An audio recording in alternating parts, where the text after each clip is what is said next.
देखो रिकॉर्डिंग का मैसेज क्या और स्क्रीन शेयर हो गया? Yes ma'am. अच्छा, देखो हम लोग लास्ट क्लास मेरा तबीयत ठीक नहीं था तो नहीं हुआ था, तो मैंने तुम लोग को एक वीडियो दिया था, ठीक है? तो आई होप कि तुम लोगों ने वो किया हो। अगर नहीं किया है तो कर लेना, नहीं तो नहीं समझ में आएगा, ठीक है? अगर थोड़ा बहुत भी नहीं किया है तो आज थोड़ा प्रॉब्लम हो सकता है, लेकिन मैम नहीं मिला था, वीडियो नहीं मिला। वीडियो नहीं मिला, बाकी लोगों को मिला, वीडियो नहीं मिला, कॉम्बिनेशन का वीडियो नहीं मिला। मिलना तो चाहिए, कैसे नहीं मिला? किसी को नहीं मिला था वीडियो?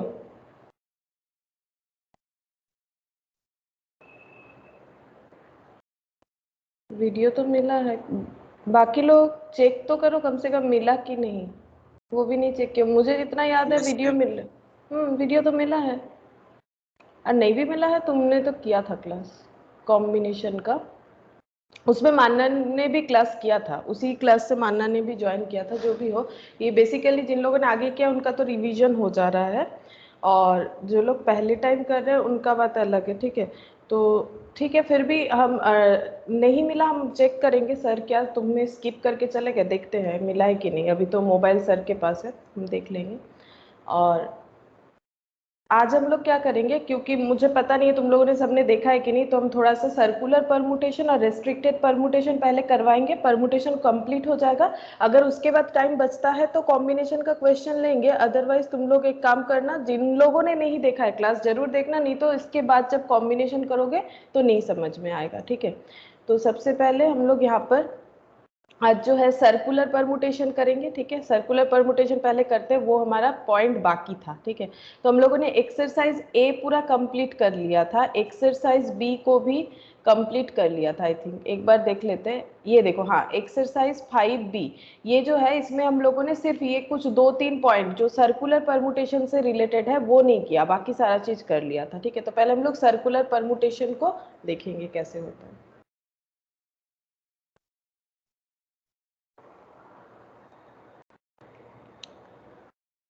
20 तक हुआ है, पहले हम लोग सर्कुलर परमुटेशन का कंसेप्ट देख लेते हैं।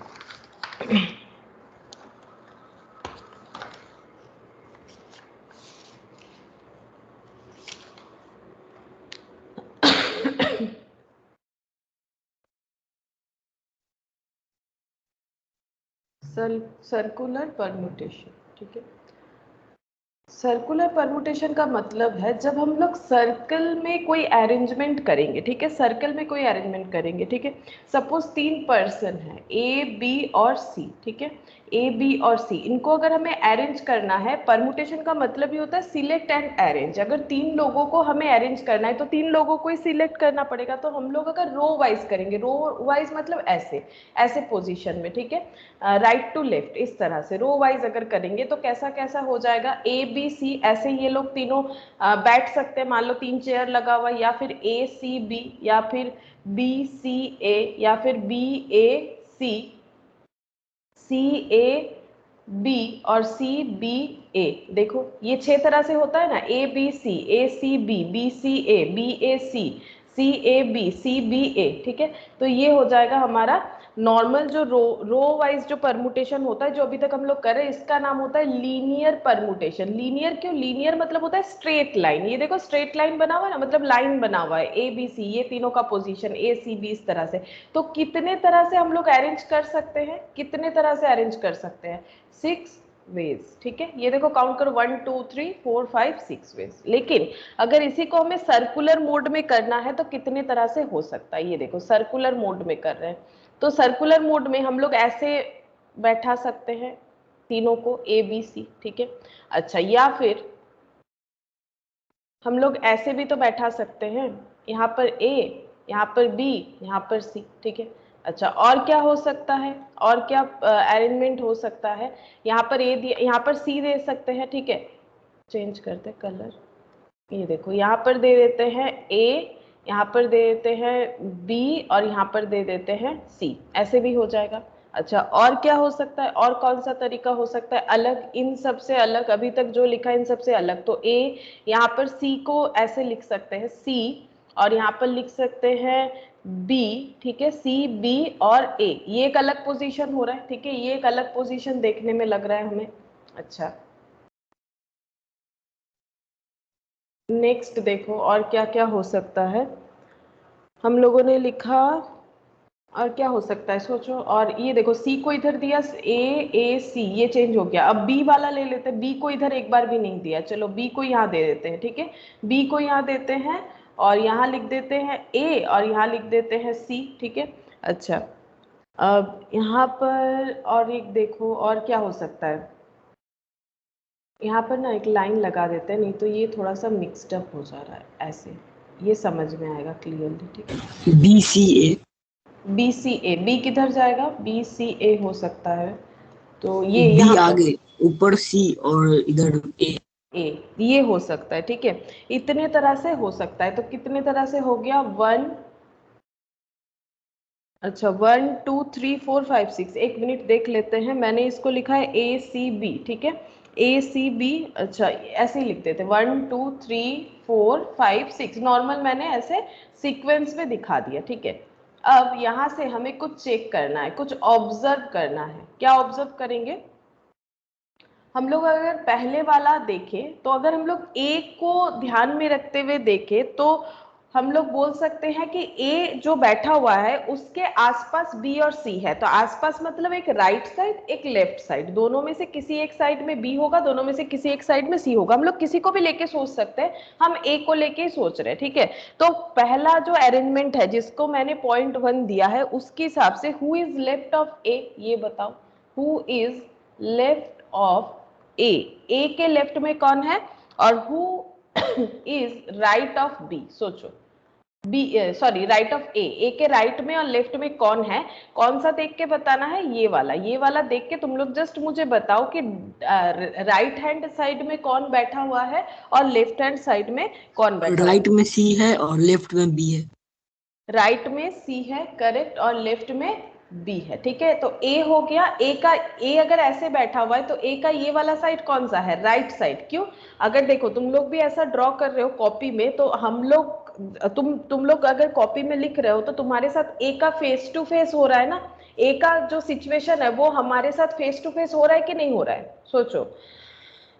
मैंने है ना, फेस टू फेस होने से अगर हम लोग फेस टू फेस किसी के साथ खड़े रहते हैं या बैठते हैं, उस केस में हमारा राइट हैंड उनका लेफ्ट हैंड होता है, हमारा लेफ्ट हैंड उनका राइट हैंड होता है, यही तो होता है ना सीक्वेंस में चेंजेस, ठीक है। तो वही चीज हो गया। अच्छा, फिर सेकेंड वाले में लिखते हैं। सेकेंड वाले में भी ए को ध्यान में देख के लिखेंगे, हु इज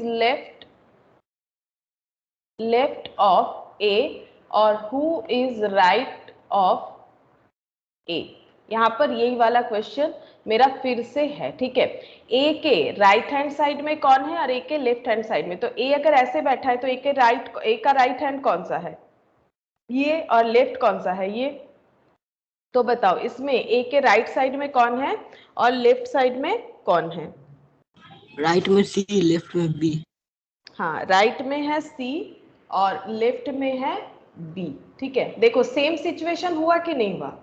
एक बात सोचो, ए का ये अरेंजमेंट और ए का ये अरेंजमेंट, दोनों में ही ए के लेफ्ट साइड में बी आ रहा है, राइट साइड में ए सी आ रहा है, ठीक है। और यहाँ पर भी देखो, यहाँ पर भी लेफ्ट साइड में ए के बी आ रहा है और राइट साइड में सी आ रहा है। दोनों अरेंजमेंट एक जैसा ही हुआ, ठीक है, दोनों अरेंजमेंट एक जैसा ही हुआ। फिर से देखो यहाँ पर थर्ड वाले में, who is left of A, who is right of A.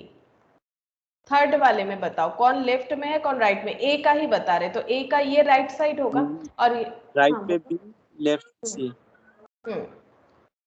Right में बी और लेफ्ट में सी, ए सी बी वाले में, ठीक है, ए सी बी वाले में ऐसे बन रहा है। अच्छा, फोर्थ वाला देखो, फोर्थ वाले में हु इज, ये सोचो फिर से तुम लोग बताओ, who is left of A, who is right of, sorry, A. ये वाले के लिए बताओ, ये जो है फोर्थ नंबर यानी सी बी ए, फोर्थ नंबर के लिए बताओ। मैम राइट में बी और लेफ्ट में सी। राइट में बी और लेफ्ट में सी, फिर से वही आ गया, चेक करो। और पांचवा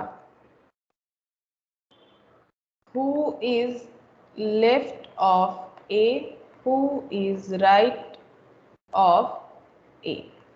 बताओ 5 नंबर में A है, लेफ्ट में सी और लेफ्ट में C करेक्ट, और राइट में B, ठीक है। और last 6th number who is left of A, who is right of A।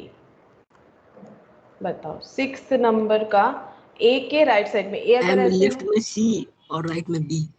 Left में C, ठीक से देखो, हाँ लेफ्ट में C करेक्ट, लेफ्ट में C और राइट में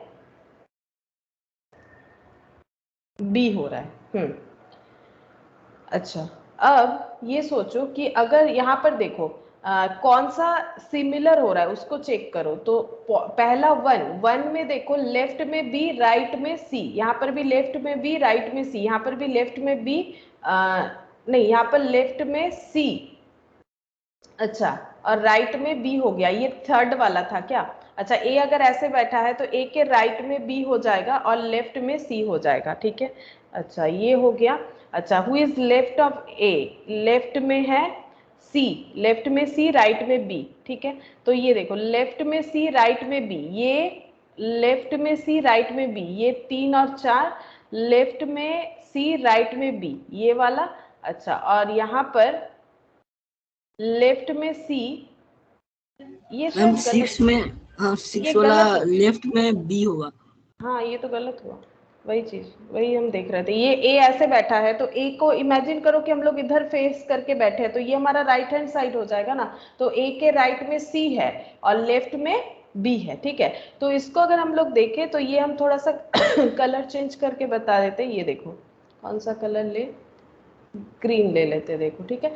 तो ये 6 नंबर, ठीक है, और 1 नंबर और 2 नंबर सिमिलर है। देखो 1 + 2 + 6, ठीक है, और 3 + 4 + 5। क्या ये तीनों सेम अरेंजमेंट है? क्या ये तीनों सेम अरेंजमेंट है? क्योंकि अगर सर्कल में बैठ रहे हैं, यस मैम। अरे ये स्मॉल, हाँ ठीक है। ये देखो ये जो रेड कलर से ये तीनों सेम अरेंजमेंट है, और ये जो यहाँ पर मैंने blue colour sorry green colour से टिक किया है, सेम अरेंजमेंट है। क्यों? क्योंकि ये तीनों अरेंजमेंट में ए के लेफ्ट साइड में बी और ए के राइट साइड में सी ही बैठ रहा है, चाहे कैसे भी हम लोग इनको क्यों ना बैठा ले, ठीक है। तो ये एक्चुअली इसका मतलब अरेंजमेंट कितने तरह का हुआ? अगर ये 3 सेम है तो एक तरह का, और ये 3 सेम है तो एक तरह का, तो टोटल कितने तरह का हो गया अरेंजमेंट? टोटल कितने? 2 तरह का हो गया, ठीक है। तो 2 तरह का अरेंजमेंट हो जाएगा। और इसका फॉर्मूला क्या होता है सर्कुलर परमुटेशन का? n-1 फैक्टोरियल, ठीक है, n-1 फैक्टोरियल होगा। तो यहाँ पर n मतलब हाउ मेनी नंबर्स, कितने लोगों को अरेंज किया? ए बी सी 3 लोगों को, तो 3-1 फैक्टोरियल, तो कितना हो जाएगा? 2 फैक्टोरियल। 2 फैक्टोरियल मतलब 2 × 1 यानी 2, इस तरह से होगा। अब ऐसा क्यों होता है वो भी हम समझा सकते हैं लॉजिक में। ये देखो एक्चुअली ऐसा इसीलिए हो रहा है, ये भी लॉजिकली बताया। देखो ना, ऐसे बैठ के देख सकते हो तुम लोग 3 दोस्त की एक ही सिचुएशन अराइज होगा। एक्चुअली ये होता है, जैसे मान लो ये एक राउंड टेबल है, ठीक है। अब यहाँ पर पहला इंसान जब आके बैठेगा, मान लो यहाँ एक स्पेस बना हुआ है यहाँ एक स्पेस बना हुआ है, यहाँ एक स्पेस बना हुआ है, ठीक है, ऐसे स्पेस बना हुआ है।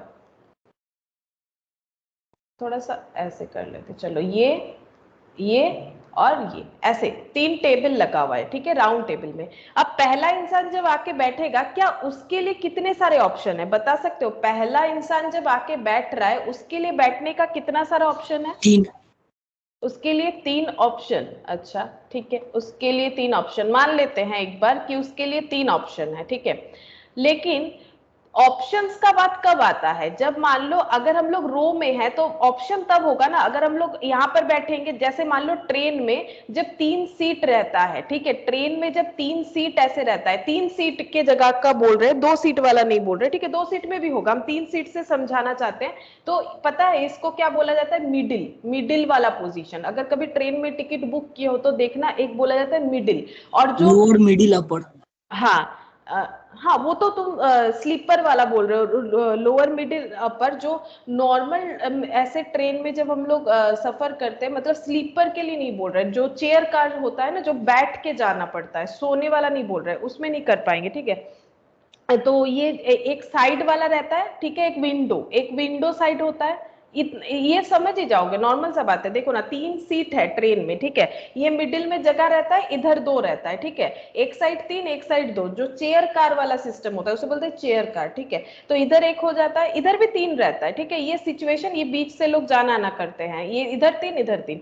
तो एक होता है मिडिल सीट, एक होता है विंडो सीट, इधर विंडो लगा हुआ रहता है, ठीक है, ये विंडो सीट हो गया, इसे बोलते हैं एजाइल, ठीक है, ये एजाइल बोलते हैं इसे, ये 3 सीट हो गया। अब बोलो, क्या इसमें कहीं भी बैठो तुम्हारे लिए बात बराबर है या फिर बात अलग होगा? बोलो, कहीं भी बैठो क्या बात बराबर है या बात अलग होगा, ये सोचो। अगर ये वाला सीट चूज करोगे तो विंडो साइड बैठ पाओगे ना? टारगेट क्या रहता है सबका? विंडो साइड बैठना है, ठीक है, तो ये विंडो साइड हो जाएगा। अगर मिडिल में बैठोगे तो 2 इंसान के बीच में बैठना पड़ेगा, अगर एजाइल में तो ये साइड में होगा। तो क्या ये 3 हमारे लिए ऑप्शन है कि नहीं है? बोलो, 3 ऑप्शन है कि नहीं, या फिर किसी भी कोई भी सीट मिल जाए कोई फर्क नहीं पड़ता है? फर्क पड़ता है कि नहीं पड़ता है? क्योंकि विंडो साइड पड़ता है। बैठोगे, पड़ता है फर्क, ठीक है। लेकिन ऐसे अगर राउंड टेबल के चारों तरफ टेबल लगा हुआ है, कहीं पर भी आके बैठो, क्या कोई फर्क पड़ेगा? क्या कोई फर्क पड़ेगा? सोच के देखो। राउंड टेबल में कहीं पर भी आके बैठो, पहला इंसान जो आके बैठेगा, क्या उसे फर्क पड़ेगा? जैसे ये जो मैंने बोला मैम एजाइल, एजाइल, मैम हाँ हाँ बोलो। मैम मंदान को ऐड कर लीजिए, बोल रहा है। उसको तो दिखा नहीं रहा, शो नहीं हो रहा है, इसीलिए मुझे आवाज भी नहीं आया। फिर से ज्वाइन करने बोलो। सोई तो नहीं हो रहा है। ये देखो, अगर एजाइल ये ऑप्शन हो जाएगा, मिडिल का ऑप्शन हो जाएगा, ठीक है, विंडो ऑप्शन हो गया, ठीक है। तो अगर कोई इंसान विंडो में बैठ जाता है, तो अगर बाकी दोनों सीट में हम लोग बैठने का कोशिश करते हैं तो हमसे विंडो छूट गया, मतलब विंडो हमें नहीं मिलेगा। लेकिन अगर सर्कुलर सिस्टम में है, ये 3 जगह में से कहीं भी बैठो, क्या कुछ फर्क पड़ेगा? अगर कोई यहाँ बैठ जाता है नो तो मैम। उसे, हाँ क्यों नहीं पड़ेगा? क्योंकि यहाँ बैठने से उसके राइट हैंड साइड में एक इंसान बैठ सकता है, लेफ्ट हैंड साइड में बैठ सकता है, ठीक है।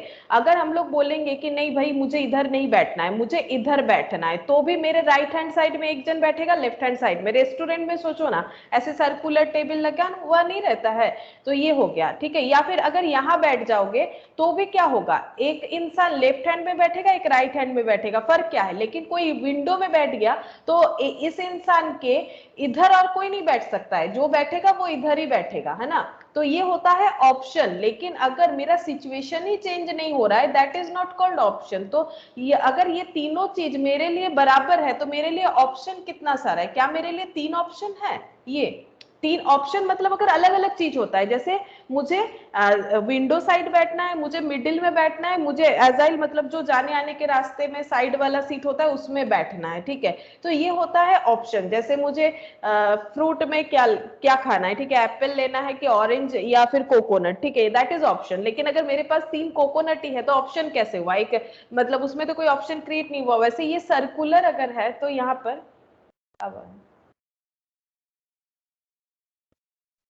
तो वैसे ही देखो, अगर सर्कुलर है तो कहीं भी बैठ जाओ, कोई ऑप्शन क्रिएट नहीं होता है, ठीक है। ये तीनों चीज हमारे लिए बराबर हो जाएंगे, क्योंकि कहीं पर भी बैठने के बाद बाकी 2 इंसान, एक लेफ्ट हैंड जाएगा एक राइट हैंड जाएगा। सपोज यहाँ पर बैठ गया, ठीक है, यहाँ पर कोई बैठ गया, ए, जो मैंने फ्रेंड का भी दिखाया, ए बी सी। अब ए के लिए एक ही ऑप्शन है। ऑप्शन मतलब या तो एक ऑप्शन क्यों है? क्योंकि कहीं भी बैठ जाए उसके आसपास 2 इंसान बैठने वाले हैं, ठीक है, एक दाहिने साइड एक बाएं साइड। लेकिन जो दूसरा इंसान आएगा दैट इज बी, बी अगर यहाँ बैठे या फिर बी यहाँ बैठे, क्या इसमें कोई फर्क है? सोचो, बी इधर बैठने से क्या फर्क है, बी इधर बैठने से क्या फर्क है? क्या ओवरऑल कोई फर्क है या नहीं है? तो ए के लिए तो पहला बात है, ए के लिए एक ही ऑप्शन है, कहीं पर भी बैठ जाओ बात बराबर है, कहीं पर भी बैठ जाओ ए के लिए बात बराबर था। लेकिन क्या सेम चीज बी के लिए भी अप्लाई हो रहा है? बी अगर इस सीट में बैठेगा तो वो ए के कौन से साइड में बैठ रहा है, और अगर इस सीट में बैठेगा तो कौन से साइड बैठ रहा है? सोचो। क्या दोनों बात बराबर है? बोलो, हम तो प्रैक्टिकली समझा नो रहे मैम। हैं। नहीं है ना? बेटा क्यों नहीं है? क्यों नहीं है बोलो? क्योंकि एक बार लेफ्ट पढ़ रहा है, एक बार राइट पढ़ रहा है। हाँ, एक बार राइट हो रहा है, एक बार लेफ्ट। तो बी के पास दो ऑप्शन है, या तो वो ए के राइट साइड बैठ जाए या तो लेफ्ट साइड। तो बी के लिए ऑप्शन कितना सारा है? 2 ऑप्शंस, ठीक है, 2 ऑप्शंस। तो मान लो बी को हम लोग यहाँ बैठा देते हैं, ठीक है, यहाँ बैठा देते हैं। अब जो तीसरा दोस्त आया दैट इज सी, सी के पास कितना ऑप्शन है? सी आ रहा है बैठने, एक, सी के पास है एक ऑप्शन, ठीक है, क्योंकि उसको तो यही बैठना पड़ेगा ना। अगर 3 मेरे पास चेयर है तो उसको तो यही बैठना पड़ेगा, उसके पास ऑप्शन किधर है? उसको तो यही वाला चूज करना पड़ेगा, फिक्स्ड हो गया। तो टोटल इतने सारे ऑप्शन, तो ऑप्शंस को मल्टीप्लाई करना ही तो नंबर ऑफ वेज हो जाता है, तो 2 हुआ। इसीलिए आंसर क्या होता है, फॉर्मूले में ऐसे किया गया है n-1 फैक्टोरियल। तो मैंने दो तरह से समझा दिया, ठीक है। क्यों -1 होता है रेस्ट्रिक्टेड, सर्कुलर परमुटेशन का फॉर्मूला क्यों ऐसा होता है ये मैंने बताया, n-1 इंटू फैक्टोरियल, ठीक है। अब यहाँ पर देखो जो क्वेश्चन सर्कुलर परमुटेशन से बना हुआ है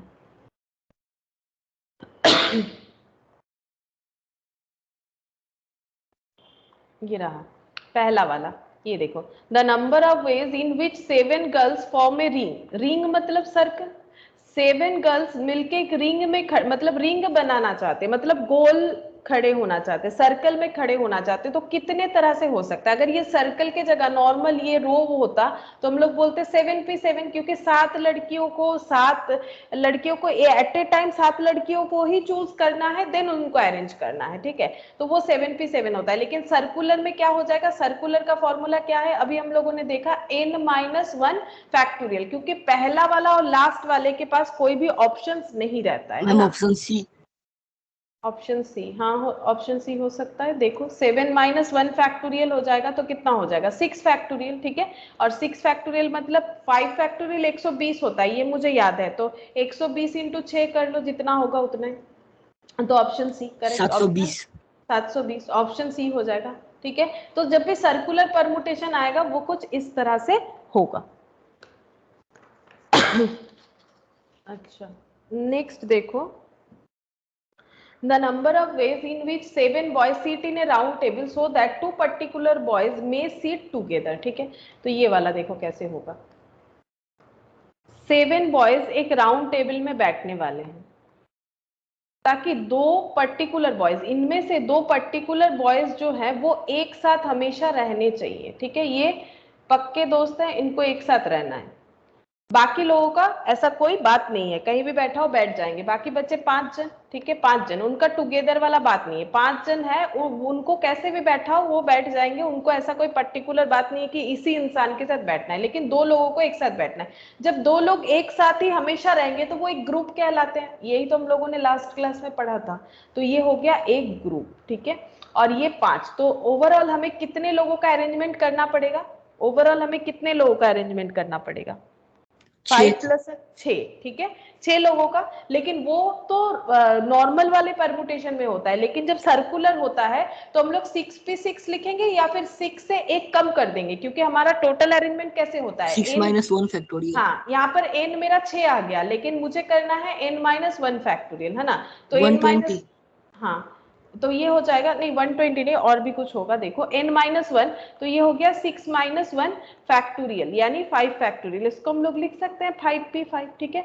और ये 2 दोस्त अपने अंदर इंटरचेंज कर सकते हैं, ये 2 दोस्त अपने अंदर सीट को इंटरचेंज कर सकते हैं ना, अगर 7 जगह है बैठने का। ये देखो 1 2 3 4 5 6 7 जगह है, ठीक है। तो मान लो ये जो 2 दोस्त है, मान लो B1 और B2, ये हमेशा एक साथ बैठेंगे। तो B1 B2 सिस्टम में भी बैठ सकते हैं या फिर B2 B1 सिस्टम में भी बैठ सकते हैं। तो ये दोनों अपने अंदर क्या कर सकते हैं? इंटरचेंज कर सकते हैं। उसको कितने से दिखाना पड़ेगा? 2p2, 2 तरीके से कर सकते हैं, ठीक है। 2p2, तो ये 5p2 हो गया 120, 2p2 हो गया 2, तो कितना हो जाएगा? 240, ठीक है। ये हो जाएगा 240 इसका आंसर। क्वेश्चन नंबर 2 का आंसर 240 हो जाएगा। एक बार चेक कर लेते हैं, एक बार देख लो ना 240 है कि नहीं। 240 होना चाहिए, जिन लोग के पास बुक है एक बार देख सकते हो 240 है कि नहीं। हाँ, अच्छा। अब थर्ड वाला देखो, थर्ड वाला जो है वो ज्वेलरी का कंसेप्ट है। तो ज्वेलरी के कंसेप्ट में क्या होता है?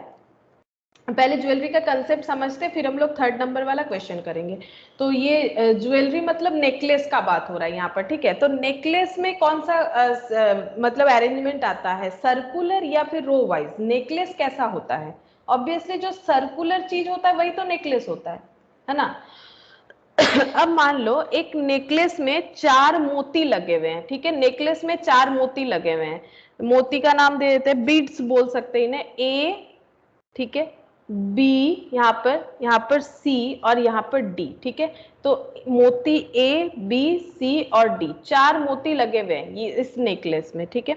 अब इसको अगर अरेंजमेंट करेंगे तो क्योंकि ये सर्कुलर है, 4 चीजों का अरेंजमेंट कैसे होगा, यानी हमारे यहाँ पर n तो 4 हो गया। अभी हम लोगों ने सीखा था सर्कुलर परमुटेशन कैसे होता है, 4 - 1 फैक्टोरियल यानी 3 फैक्टोरियल, दैट इज कितना हो जाएगा 6, ठीक है। 6 तरह से हम लोग अरेंज कर सकते हैं, लेकिन इसमें फॉर्मूला में एक एडिशन है, क्या है, एक चीज देखो, इस नेकलेस को सपोज इस तरह से हम लोग पकड़ रखे हैं, मतलब इस तरह से लटका रखे हैं हाथ में, ताकि पहले मुझे ए वाला बीड पकड़ के, मान लो ए वाला बीड पकड़ रखा है हम लोगों ने, ठीक है, ए वाला बीड को ऐसे मतलब मोती को ऐसे पकड़ के बाकी नेकलेस दिखा रहे, तो ये 4 ऐसे दिख रहा है। अगर मान लो हम लोग इसको थोड़ा सा चेंज कर देते हैं, मतलब इसको घुमा के पकड़ लेते हैं, चाहे वो नेकलेस हो चाहे वो कोई माला हो, ठीक है। तो अगर हम लोग इसको घुमा के पकड़ लेते हैं तो इसका पोजीशन कैसे चेंज हो जाएगा, जस्ट चेंज करना है, ठीक है। जैसे मान लो हाथ ऐसे सीधा रखे हो, हाथ को ऐसे उल्टा करना है, जस्ट वही चीज करना पड़ेगा। तो ये देखो ऐसे यहाँ पर ए रहेगा, ठीक है, यहाँ पर जो है, यहाँ पर मेरा सी रहेगा, ये जो है ये चेंज हो जाएगा, मतलब इसको जस्ट रिवर्स कर दो तो ये बी के जगह डी आ जाएगा, डी के जगह बी आ जाएगा। देखो समझ में आया कि नहीं, जस्ट उसको रिवर्स कर देना है, ठीक है। ये जो हमारे पास जो ये क्या बोले जो नेकलेस है या फिर कोई चूड़ी, मान लो चूड़ी में ऐसे 4 मोती लगे हुए, तो उसको भी घुमा देंगे तो ये 2 पोजीशन तो बराबर रहेगा ना, सिर्फ ये 2 में चेंज होगा। बोलो समझ में आ रहा है, समझ में आ रहा है हम क्या बोलना चाह रहे हैं, है ना। अगर इसको मान लो चूड़ी में 4 ऐसे बड़े बड़े मोती लगे हुए, ऐसा एक इमेजिनेशन करो, जैसे ही उसको घुमाओगे, ठीक है, घुमा दोगे तो वो क्या हो जाएगा, वो अगर हम लोग ऐसे घुमा रहे, जिसको बोलते हैं क्लॉकवाइज एंटी क्लॉकवाइज, अगर ऐसे घुमा देंगे तो क्या हो जाएगा, ये जो है ऐसा चेंजेस आ सकता है, ठीक है। तो ऐसा चेंजेस आएगा। तो ओवरऑल हमारा जो चेंजेस है वो 2 चीजों का ही हो रहा है, सारे चीजों का नहीं होता है, ठीक है। तो इसमें हमारा फॉर्मूला ये बनेगा n - 1 फैक्टोरियल डिवाइडेड बाई 2, ठीक है। तो n माइनस ये फॉर्मूला है, n - 1 फैक्टोरियल डिवाइडेड बाई 2, तो n - 1 फैक्टोरियल तो यहाँ पर कितना आया था 6, 6/2 यानी 3। बेसिकली 3 तरह का अरेंजमेंट होगा, ठीक है, 6 तरह का नहीं होगा, 3 तरह का होगा। एक तो ये वाला ऐसे करके तुम लोग ड्रॉ करके देख सकते हो, एक में बी डी का पोजीशन चेंज होगा, एक में ए सी का पोजीशन चेंज होगा। जैसे हम लोग इसको इंटरचेंज करेंगे ऐसे करके 3 ही बनेगा, एक ये बन सकता है और एक बनेगा ये, देखो एक तो ये है। अब हम लोग अगर ऐसे पलट देते हैं, ठीक है, जैसे सी को लेके इधर पलट देते हैं, तो ये इधर कौन आ जाएगा, एक और एक चेंज क्या हो जाएगा, इधर सी आ जाएगा, इधर ए आ जाएगा, बाकी बी डी अपने जगह पे रहेगा, बी डी अपनी जगह पे रहेगा। तो इस तरह से पोजीशन जो है चेंज होगा। तो 3 तरह से हम लोग कर सकते हैं। तो अगर हमारा कोई नेकलेस है, कोई माला है, ठीक है, तो उसमें हमारा जो चेंजेस होता है वो हाफ इंटू, उसका फॉर्मूला होता है इस तरह से, हाफ इंटू n - 1 फैक्टोरियल, ठीक है। सर्कुलर वाला n - 1 फैक्टोरियल, और अगर कोई गार्लैंड यानी माला और नेकलेस वगैरह होगा तो उसका हाफ इंटू n - 1 फैक्टोरियल। तो इसका आंसर क्या होगा, अब देखो क्वेश्चन नंबर 3 का आंसर क्या होगा। इसमें बोला 50 different jewels can be said to form a necklace, 50 jewels है जिससे नेकलेस बना सकते हैं, द नंबर ऑफ वेज, कितने तरह से बना सकते हैं, तो क्या हो जाएगा 3 का बी 1 हाफ इंटू n - 1 फैक्टोरियल, तो हाफ इंटू 50 - 1 हो जाएगा फैक्टोरियल, ठीक है। तो हाफ इंटू 49 फैक्टोरियल, ठीक है। तो ये क्या हो जाएगा बी, ठीक है, बी हो जाएगा। अच्छा अब देखो 4th नंबर, 4th नंबर पे देखो 3 ladies and 3 gents can be seated at A round table, round table है, ठीक है, वहां पर 3 लेडीज और 3 जेंट्स को हमें बैठाना है। तो ये 1 2 मतलब 6 जगह चाहिए, 3 4 5, 1 2 3 4 5 6, अच्छा इसको थोड़ा सा ऐसे कर लेते हैं, चलो 5, और ये 6 जगह है, 6 जगह पे 3 जेंट्स और 3 लेडीज को हमें बैठाना है, ठीक है, 3 लेडीज और 3 gents. can be seated at a round table so that any two and only two of the ladies sit together, so that any two and only two, तो ladies 1, ladies 2, ladies 3 ऐसे कर लेते हैं ताकि समझ में आ जाए। जेंट्स 1, जेंट्स 2, जेंट्स 3, मतलब नाम देने की जगह मैंने ऐसे नाम दे दिया है, ladies 1, ladies 2, ladies 3, gents 1, gents 2, gents 3। अब हमें क्या बोला है, ऐसे हमें अरेंजमेंट करना है ताकि कोई भी दो, एनी टू, कोई भी दो, और सिर्फ दो ही लेडीज एक साथ बैठे, कोई भी दो मतलब हम लोग L1 L2 को ले सकते हैं, ठीक है, या फिर L1 L3 को ले सकते हैं, या फिर L2 L3 को ले सकते हैं, ठीक है। तो तीनों में से हम लोग कोई भी दो लेडीज को ले सकते हैं, फिर उन्हें अरेंज कर सकते हैं। अब जब उन्हें किसी भी पर्टिकुलर दो जगह पे एक साथ बैठाएंगे, तो अगर हम लोग L1 L2 लेते हैं तो उन्हें L1 L2 तरीके से भी बैठा सकते हैं, या फिर कैसे कर सकते हैं, L2 L1 भी कर सकते हैं, या फिर L3 L1 भी कर सकते हैं, या फिर L3 L2 भी कर सकते हैं, ठीक है। तो इसका मतलब हमें सिलेक्ट करना है तीनों में से कोई भी दो लेडीज को और उनको अरेंज करना है। तो सिलेक्शन प्लस अरेंजमेंट ही तो क्या होता है, परमुटेशन, ठीक है। सिलेक्शन पर प्लस अरेंजमेंट ही तो होता है परमुटेशन। तो हमें कोई भी दो लेडीज को सिलेक्ट करना है और उनको अरेंज करना है। तो वो कितने तरीके से हो सकता है, तीन में से दो लेडीज को लेना है, तो n कितना है 3 और r कितना है 2, तो क्या हो जाएगा 3p2। तीन में से कोई भी दो लेडीज को हम लोग चूज कर लेते हैं, ठीक है। तो तीन में से पहले दो लेडीज को चूज कर लिया, सपोज हम लोगों ने चूज किया L1 L2, ठीक है, कुछ और भी हो सकता है, तो लेकिन कोई तो एक एग्जांपल मुझे लेना पड़ेगा यहाँ पर लिखने के लिए। तो हम यहाँ पर L1 और यहाँ पर L2 लिख देते हैं। अब सोचो जो तीसरी लेडीज है दैट इज L3, क्या वो यहाँ पर या फिर यहाँ पर बैठ सकती हैं? अगर सिर्फ दो ही लेडीज टुगेदर बैठे, बाकी नहीं, क्वेश्चन देखो, so that any two and only two of the ladies seat together, सिर्फ दो ही लेडीज एक साथ बैठ सकती है। तो अगर हम लोग यहाँ पर L3 को बैठाएंगे, लेडीज 3 को, तो क्या क्वेश्चन वैलिड रहेगा? तब तो हम लोग बोलेंगे ये तीनों एक साथ नहीं होगा, तो इनको यहाँ पर तो नहीं बैठा सकते हैं, ठीक है, तो इनको यहाँ पर नहीं बैठा सकते। तो सोचो कि इन लेडी जो बच गई है इनको कहाँ बैठाना पड़ेगा, इनको कहाँ बैठाना पड़ेगा, ये सोचो, ये जो बच गई हैं इनको कहाँ बैठाना पड़ेगा? जेंट्स के बीच में। जगह तो मैंने फिक्स कर दिया है, इनको कहाँ बैठा सकते हैं? जेंट्स के लिए, अच्छा जेंट्स के लिए तो 3 जगह है, ठीक है, 3 जगह जेंट्स के लिए है। अच्छा एक हम यहाँ पर ना हटा के रखते हैं, नहीं तो नहीं होगा, नहीं तो नहीं समझ में आएगा। रुको, जेंट्स के लिए हम 3 जगह पहले से ही ठीक कर लेते हैं, ये रहा जेंट्स 1, जेंट्स 2, जेंट्स 3, ये इनके लिए तो 3 जगह है। अब ये जो लेडीज है तो इनका प्लेस मुझे कहाँ लगाना पड़ेगा, इनका चेयर कहाँ लगाना पड़ेगा? इन दोनों को तो बैठा दिया एक साथ है, ठीक है। अब ये चल रहा है, देखो जेंट्स 3 लोग हैं, 3 जेंट्स को हमें 3 जगह अरेंज करना है। बोलो 3 जेंट्स को 3 जगह कैसे अरेंज करेंगे? इनमें तो कोई रेस्ट्रिक्शन नहीं है, ये कहीं भी बैठ जाएंगे, तो कितने तरह से होगा? 3 जेंट्स को 3 जगह पे अरेंज करना है, तो इनका अरेंजमेंट हो जाएगा 3p3, ठीक है। अब बची वो लेडी जिनका रेस्ट्रिक्शन आ चुका है, जो बाकी लेडीज के साथ बैठ नहीं सकती क्योंकि सिर्फ दो लेडीज ही एक साथ बैठेगी, तो उनका प्लेस या तो यहाँ लगाना पड़ेगा या तो यहाँ लगाना पड़ेगा, बोलो, है ना, या तो यहाँ इनको एक चेयर देना पड़ेगा या तो यहाँ इनको एक चेयर देना पड़ेगा। तो इनके लिए बैठने का कितना सारा ऑप्शन है, या तो G1 G2 के बीच में बैठ जाए या G3 G2 के बीच में बैठ जाए, दो, तो दो ऑप्शन है, तो n है दो में से किसी भी एक जगह में उनको बैठना है, तो 2p1, और ये पूरा चीज अगर एक साथ होना चाहिए तो मल्टीप्लीकेशन होता है, ठीक है, ये पूरा चीज एक साथ होना चाहिए, ये सब तो हम लोगों ने कर रखा है। तो 3 फैक्टोरियल और नीचे 1 फैक्टोरियल, माइनस करने से होता है ना 2 फैक्टोरियल और 1 फैक्टोरियल, ये 3 फैक्टोरियल और ये हो गया 0 फैक्टोरियल। तो 3 × 2 × 1 फैक्टोरियल, और यहाँ पर भी डिवाइडेड बाय 1 फैक्टोरियल, 2 × 1 फैक्टोरियल, ये 1 फैक्टोरियल, और यहाँ पर 3 2 1 और इधर 1, ठीक है। तो यहाँ पर 3 2 6 2 12, ये 6 × 2 × 6, 72 वेज, ठीक है, 72 वेज होगा इनको बैठाने का। तो फिर से एक बार बताते हैं, इंपॉर्टेंट है एग्जाम के पॉइंट ऑफ व्यू से।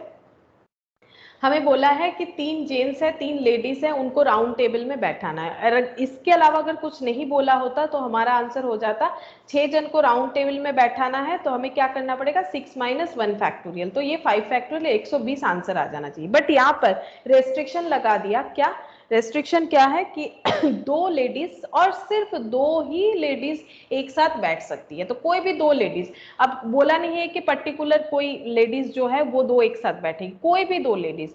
तो पहले तीन में से कोई भी दो लेडीज को हम लोग ले लेते हैं जो जिनको एक साथ बैठा देंगे, तो तीन में से दो को ले लिया। अब वो दो एक अपने अंदर इंटरचेंज कर सकती हैं, यानी सिलेक्ट भी करना है, अरेंज भी करना है, तो परमुटेशन ये बन गया।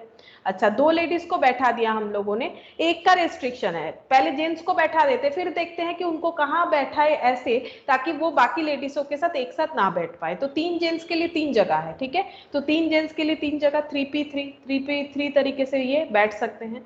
अच्छा, उसके बाद यहाँ पर हम लोगों ने देखा कि जो बची हुई है उनको कैसे बैठाना है, उनको अगर इनके साथ नहीं देना है तो यहाँ नहीं दे सकते, यहाँ नहीं दे सकते, तो या तो यहाँ दे दो या तो यहाँ दे दो, इनका चेयर या तो यहाँ लगा दो या तो यहाँ लगा दो, तो उनके पास भी दो ऑप्शन बच जाता है बैठने के लिए, तो फिर 2p1, ठीक है, इस तरह से होगा 2p1। तो मेरा आंसर जो है वो आ रहा है 72 वेज और ऑप्शन है सी, ठीक है, ऑप्शन है सी।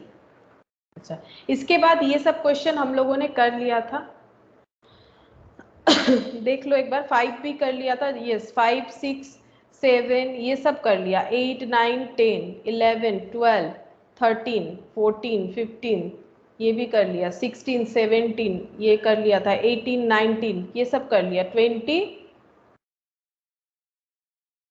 20 the number of ways in which the letter mobile ये भी कर लिया, 5 ये वाला 21 लास्ट यही वाला था सर्कल का क्वेश्चन, ठीक है। 21 का क्या होगा, देखो क्या बोला है, बोल रहा है कि 5% are sitting in a round table, 5 लोग जो है वो राउंड टेबल पे बैठेंगे, ठीक है, in such a way that tallest person is always on the right side of the shortest person, जो टॉलेस्ट है वो हमेशा राइट साइड में बैठेंगे शॉर्टेस्ट पर्सन के।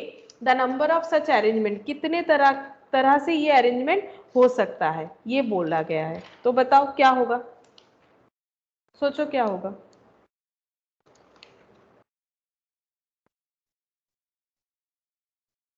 तो देखो 5 लोगों में से क्या बोला है, seating in a round table in such a way that tallest person is always on the right side of the shortest person, तो क्या टॉलेस्ट और शॉर्टेस्ट एक साथ नहीं हो रहे, 5 लोगों को बैठाना है, 1 2 ऐसे 3 3 4 और ये 5 नंबर प्लेस हो गया, ठीक है, 5 जगह में क्या बोला है कि tallest person is always on the right side of the shortest person, तो जो टॉलेस्ट है, मान लो ये सबसे टॉलेस्ट है और ये सबसे शॉर्टेस्ट है, ये टॉलेस्ट पर्सन ये शॉर्टेस्ट पर्सन, जब ये बैठेंगे तो टॉलेस्ट जहां भी बैठेगा, ठीक है, उनके राइट साइड में ही शॉर्टेस्ट वाले बैठेंगे, उनके राइट हैंड साइड में। तो सपोज अगर टॉलेस्ट पर्सन इधर बैठ रहा है, मैंने टी लिख दिया, तो इनका राइट साइड कौन सा होगा, टॉलेस्ट वाले का राइट साइड कौन सा होगा, या फिर कहीं और लिख देते हैं, ये देखो यहाँ लिख देते हैं, समझने में आसानी होगा, तो राइट साइड कौन सा हो रहा है, ये वाला, तो यहाँ पर शॉर्टेस्ट पर्सन बैठेगा। तो क्या ये दोनों एक ग्रुप नहीं हो गए, सोचो क्या ये दोनों एक ग्रुप हो जाएंगे कि ये जहां बैठेगा उसके राइट साइड ये बैठेगा, तो ये जहां जहां जाएगा ये भी वहां जाएगा, तो कहीं पर भी बैठाओ अगर टॉलेस्ट को यहाँ लिखेंगे तो उनके साथ साथ ही शॉर्टेस्ट नहीं आएगा, क्या ये दोनों एक ग्रुप नहीं बन जा रहे हैं, सोचो क्या ये दोनों एक ग्रुप बनेंगे, है ना। तो अगर ग्रुप बनेंगे तो दो टॉलेस्ट और शॉर्टेस्ट पर्सन मिलके एक ग्रुप हो गया, एक ग्रुप, ठीक है, और बाकी बच्चे कितने, दो का अगर एक ग्रुप हो गया, ये एक ग्रुप बना लिए अपने अंदर कि हम लोग एक साथ ही बैठेंगे, 3, ठीक है, तो टोटल अरेंजमेंट कितना हो गया, 4 का, ठीक है, लेकिन सर्कुलर है, टोटल अरेंजमेंट मेरा 4 का हो गया, लेकिन सर्कुलर परमुटेशन में क्या हम 4 का ही कर दे, या फिर 4 तो मेरा n आ गया ना, या फिर मुझे n-1 फैक्टोरियल कर लेना है, मुझे n-1 करना पड़ेगा, n-1 तो 6 हो जाएगा, है ना, 6 तरीके से, तो ऑप्शन ए, ठीक है, ऑप्शन ए। तो ये कुछ परमुटेशंस का क्वेश्चन जो था सर्कुलर परमुटेशन का वो हम लोगों ने कंप्लीट किया, ठीक है। सर्कुलर परमुटेशन में ऐसे करना है, एक तो ये ग्रुपिंग वाला सम्स, ये देखो ये इसमें बहुत ही कम सम्स है लेकिन सारे के सारे इंपॉर्टेंट है, ये वाला लगभग 4 क्वेश्चन था, ठीक है, 4 या 5, तो ये सारा ही इंपॉर्टेंट है। अच्छा नेक्स्ट देखो, अब हम लोग और एक तरह का परमुटेशन बाकी है वो करवाएंगे, और कॉम्बिनेशन का क्योंकि मैंने एक क्लास तुम लोग के साथ ऑलरेडी शेयर किया हुआ है तो वो देखना जरूरी है तुम लोगों के लिए। देखते हैं कहाँ तक हम लोग पहुँचते हैं, कॉम्बिनेशन भी शायद आज थोड़ा सा करना ही पड़ेगा। पहले यहाँ पर देख लेते हैं, एक रेस्ट्रिक्टेड परमुटेशन है, ठीक है, वो वाला थोड़ा सा कर लेते हैं, चलो रेस्ट्रिक्टेड परमुटेशन है। कहाँ पर चला गया, ये है, यहाँ से ये वाले पॉइंट से ये वाला पॉइंट को डिस्कस करेंगे। Standard result, permutation when some of things are alike taken all at a time. Alike मतलब एक जैसा, ठीक है। चलो पहले इसको हम लोग समझते हैं कि ये कैसे होगा।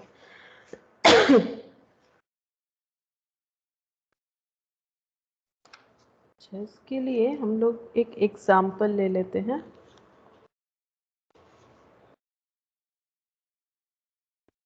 पहले लिखो कि हम लोग क्या पढ़ रहे हैं। Permutation when all the objects या फिर elements are not distinct object. अगर सारे ऑब्जेक्ट जो हैं वो डिस्टिंक्ट नहीं है, मतलब अलग अलग नहीं है, ठीक है, अलग अलग नहीं है। तो ऐसा कोई वर्ड सोच लो कि जिसमें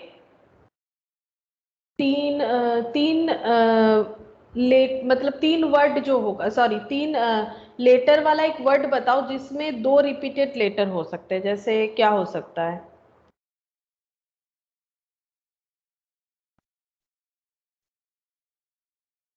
सपोज जैसे देखो, अगर ऐसा होता है कि PAA, ठीक है, पा, ठीक है, ये वाला, या फिर माँ, ठीक है, माँ देख लो, माँ, ये वाला देख लो, माँ, ठीक है, MAA, माँ हो गया। इसको हमें रीअरेंज करने के लिए बोला है, ठीक है। तो रीअरेंज करो, कितने तरीके से होगा? ये तीन लेटर को, वर्ड है माँ, इस तीन लेटर को अगर हमें अरेंज करना है तो हम लोग कितने तरीके से कर सकते हैं? MAA, ठीक है, AMA, AAM। अच्छा, और कुछ होगा? सोचो।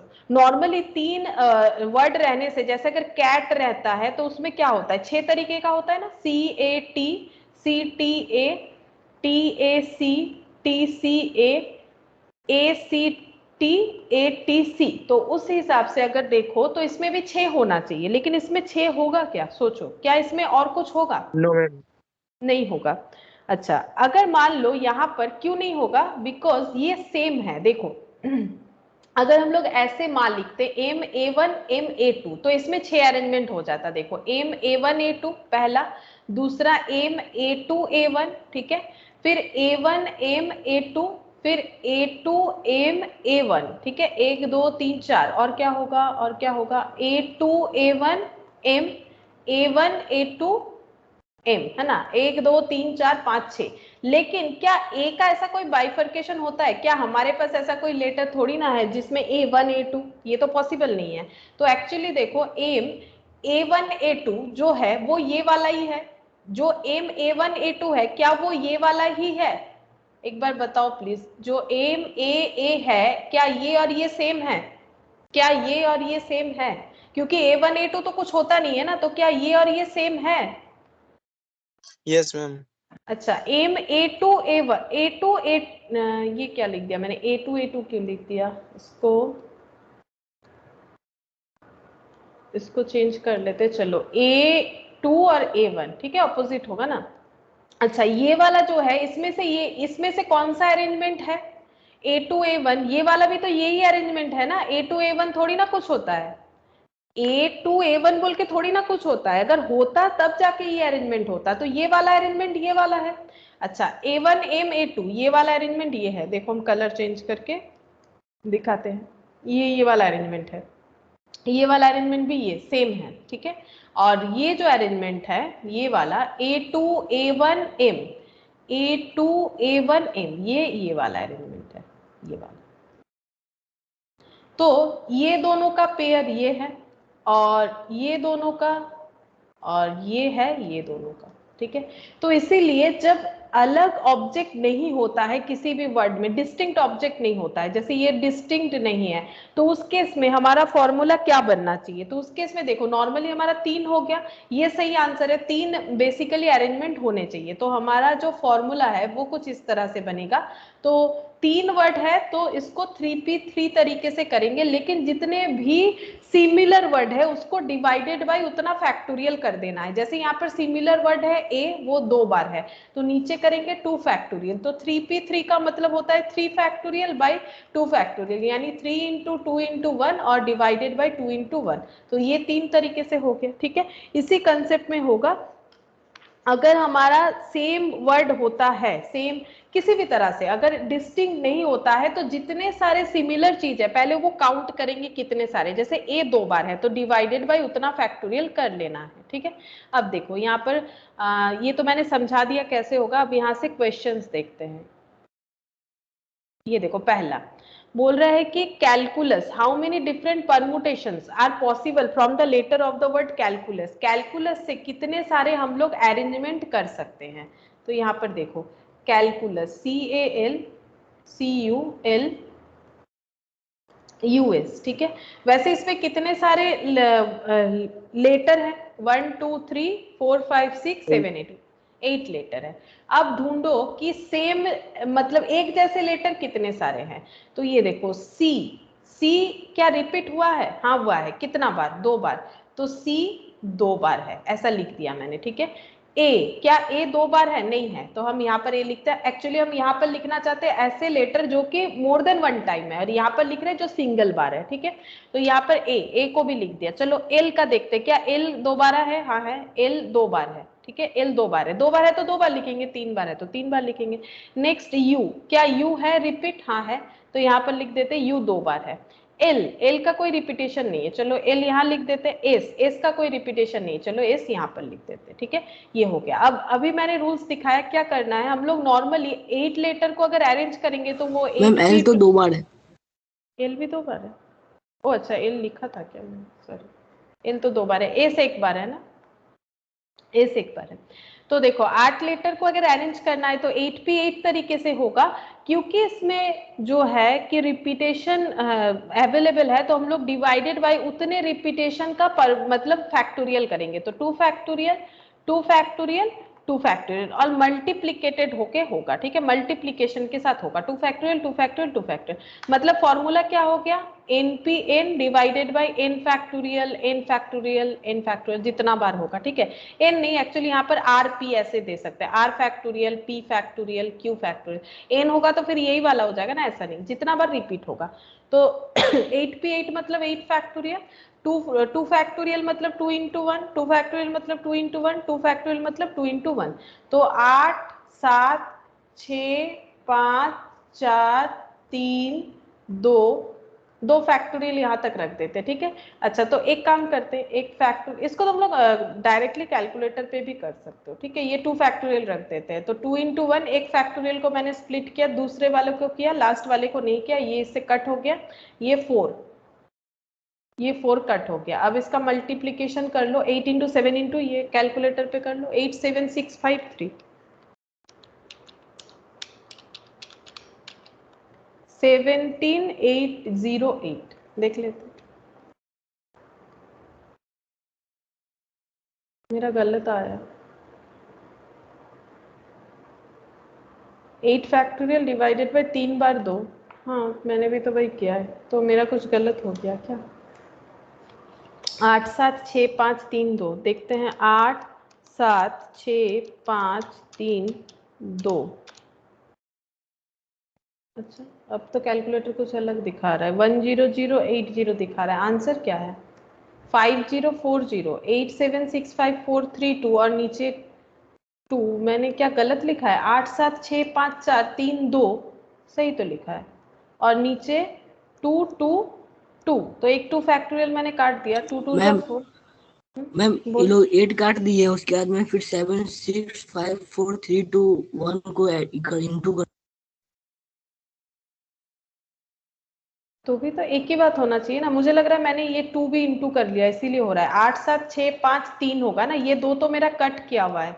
ये देखो मैंने यहाँ पर ये गलती किया, ये देखो कैसे भी करो कैलकुलेशन तो होगा ही। ये 2 फैक्टोरियल मैंने काट दिया बच, और ये 2 इसमें 2 आ से रहा है। 4। हाँ क्यों आएगा, वो जैसे भी करो ना, मल्टीप्लीकेशन ही तो है, आना तो चाहिए। वो मैंने ये 2 भी इंक्लूड कर लिया, वो काटा था लेकिन इसके ऊपर से नहीं गया ना, फैक्टोरियल से गया, वो गलती से मैंने फिर से उसको भी इंक्लूड कर लिया, इसी वजह से नहीं हो रहा है। हाँ अब ठीक है। 5040 कैसे भी करो, मल्टीप्लीकेशन है, आंसर तो आएगा 5040। अच्छा अब देखो नेक्स्ट क्या बोल रहा है, in how many ways can 17 billiard balls be arranged. 17 billiard balls है, उसे हमें अरेंज करना है। If 7 of them are black, 6 red and 4 white. ठीक है, तो यहाँ पर देखो लेटर वर्ड का बात नहीं है, यहाँ पर कुछ बॉल का कलर के साथ डिफरेंस करने का कोशिश किया है। तो एग्जाम्पल 2, ठीक है, 17 बॉल है, 17 बिलियर्ड बॉल और उसमें सिमिलरिटीज क्या है, कलर में सिमिलरिटीज है। ठीक है, तो 7 जो है ब्लैक बॉल है, 7 जो है वो ब्लैक बॉल है। अच्छा उसके बाद 6 लाल और 4 व्हाइट, 6 रेड बॉल और 4 व्हाइट बॉल, इस तरह से है। ठीक है, 4 व्हाइट बॉल इस तरह से है। तो 17 बिलियर्ड बॉल हो रहा है। देखो 6 + 4 10 और 7 17 हो गया। 17 बिलियर्ड बॉल को हमें क्या करने बोला है, अरेंज करने बोला है। तो अगर कुछ ऐसे कलर वलर नहीं बोलेगा तो 17 बिलियर्ड बॉल को हम लोग कितने तरह से अरेंज कर सकते हैं, पहले सिलेक्ट करेंगे फिर अरेंज करेंगे, यानी परमुटेशन 17p17 ये हो जाएगा। लेकिन कलर एक जैसा है, तो जो 7 एक जैसा देखने में बॉल है यानी ब्लैक, जो 6 एक जैसा देखने में बॉल है यानी रेड, और जो 4 एक जैसा देखने में बॉल है यानी व्हाइट, उसका अरेंजमेंट फिर हमें डिवाइड करके करना पड़ेगा ना। ये देखो जैसे यहाँ पर 2 लेटर एक ही जैसा देखने में, तो उनके लिए अरेंजमेंट क्या हो जा रहा है, कम हो जा रहा है। वैसे ही अगर 7 ब्लैक बॉल है तो उसका अरेंजमेंट ऐसे 7 फैक्टोरियल, ये 6 फैक्टोरियल और ये 4 फैक्टोरियल। ठीक है, तो ऊपर हो गया 17 फैक्टोरियल, नीचे 7 फैक्टोरियल, 6 फैक्टोरियल, 4 फैक्टोरियल। और ये तो तुम लोग को पता होना चाहिए ये क्यों 17 फैक्टोरियल हो रहा है, ये तो फॉर्मूले से हो रहा है ना। अच्छा इन्होंने अच्छा आंसर निकाला है, तो चलो हम लोग भी आंसर निकाल लेते हैं। तो ये है 17 16 15 14 13 12 11 10 9 8 7 फैक्टोरियल। ठीक है, और यहाँ नीचे 7 फैक्टोरियल, और 6 फैक्टोरियल का मतलब 6 × 5 × 4 × 3 × 2 × 1, और इधर हो जाएगा 4 3 2 1, इस तरह से होगा। तो 7 फैक्टोरियल 7 फैक्टोरियल कैंसिल। अच्छा ये चेक करो, यहाँ 5 3 15, 3 3 कैंसिल। अच्छा 4 4 में 16। अच्छा ये 4 के साथ ये 4 कैंसिल कर देते हैं, तो ये 6 बचा हुआ है, ये 2 बचा हुआ है। अच्छा तो यहाँ पर कर लेते 2 7, और यहाँ पर है 2 2 6, यहाँ पर 3 2 2 3। अच्छा यहाँ पर 3 हो गया, 3 3 9। ठीक है, तो क्या क्या बचा, 17, इधर से बच रहा है 13, इधर बच रहा है 11, इधर 10, इधर 3 और 8, मल्टीप्लाई करके देखना पड़ेगा। 17 13, तुम लोग चाहो तो पूरा कैलकुलेटर पे भी कर सकते हो। ठीक है, अगर ऑप्शन ऐसा रहेगा तो बेस्ट है, इतना कैलकुलेशन नहीं करना पड़ेगा, डिपेंड करेगा। अगर ऑप्शन ऐसा है तो फिर तो ठीक है बच गए, और अगर नहीं है तो फिर इतना सारा कैलकुलेशन तो करना पड़ेगा। ठीक है, तो इसमें आ रहा है 583440, मेरा तो इतना आया, चेक करते 583440। ये देखो नहीं हुआ, 4084 ऐसे आ रहा है, मल्टीप्लीकेशन गलत हुआ होगा। क्या है आंसर, 4084 यहाँ पर लिख लेते 4084 ऐसा है। चेक करते हैं 17 × 17 के बाद नीचे तो कुछ बचा नहीं है, चलो 17 के बाद है 7। ओ ये 7 हटा दिया मैंने, 17 के बाद 7 है फिर 13 है, बड़ा गड़बड़ हो जाता है। 17 के बाद 7 है फिर 13 है फिर 11 10 3 8, 11 10 3 8। हाँ अब आ रहा है। ठीक है, ये 7 मल्टीप्लाइड नहीं था, इसमें 7 मल्टीप्लाइड करने से ही ये वाला आंसर आ जाएगा जो बुक में दिया हुआ है, दैट इज 4084 ठीक है, 4084 अच्छा अब देखो नेक्स्ट यहाँ पर दिया हुआ है। अच्छा ये कंसेप्ट कॉम्बिनेशन का आ गया, ये वाला थोड़ा सा अवॉइड करके ही चलते हैं। ताकि तुम लोग वो वाला वीडियो देख लो। अब देखते हैं अभी जो हम लोगों ने किया उससे मिलता जुलता कोई क्वेश्चन है क्या, नहीं, चलो देखते हैं।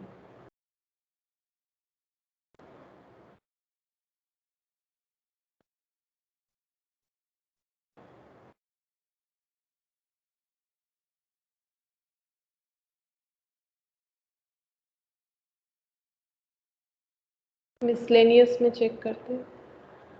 अच्छा ये वाला कर सकते हैं हम लोग, देखो। The letter of the word Calcutta and America are arranged in all possible ways, the ratio of the number of arrangement is. तो रेशियो क्या होगा, हम लोग एक्सरसाइज 5D कर रहे हैं, ठीक है, ताकि हम लोग परमुटेशन ही कवर करते हुए चले। ये देखो एक्सरसाइज 5D, ये देखो यहाँ पर दिया हुआ है कि कैलकाटा जो लेटर है इसका अरेंजमेंट और अमेरिका जो है इसमें जितने सारे लेटर है इसके अरेंजमेंट का रेशियो क्या होगा। तो कैलकाटा CALCUTTA इसका कितना अरेंजमेंट होगा। तो इसमें पहले देखो कितने सारे लेटर है, पहले ये बताओ कितने सारे लेटर है। 1 2 3 4 5 6 7 8, 8 में से देखो सिमिलरिटीज है। C कितना बार है, C का देखो, C है 2 बार, A भी है 2 बार, C 2 बार, A 2 बार। अच्छा कैलकाटा L एक ही बार है, U एक ही बार है, और TT तो 2 बार है, T 2 बार है। तो इसका अरेंजमेंट कैसे होगा, 8P8 डिवाइडेड बाय जितने भी रिपीटेशन है 2 फैक्टोरियल 2 बार, ये भी 2 बार, ये भी 2 बार। तो 8P8 मतलब 8 factorial 2 factorial into 2 factorial into 2 factorial. तो 8 फैक्टोरियल मतलब कितना होता है, 8 7 6 5 4 3 और यहाँ पर 2 फैक्टोरियल लिख दिया मैंने, 2 फैक्टोरियल 2 फैक्टोरियल 2 फैक्टोरियल। तो एक 2 फैक्टोरियल काट देते हैं, ठीक है। अच्छा ये बाकी को हम लोग स्प्लिट कर लेते, चलो बेटर रहेगा। 2 फैक्टोरियल मतलब 2 into 1 होता है, इसमें भी 2 into 1, तो 2 2 जा 4, ठीक है। 4 के साथ 4 को कैंसिल कर दो, ठीक है। यहाँ बचा क्या, 8 into 7 into 6 into 5, 8 into 7 into 6 into 5 और 3 एंड में 3, तो 5040। हाँ 5040 ये हो गया कैलकाटा वाला अरेंजमेंट। और अमेरिका का देखो क्या होता है।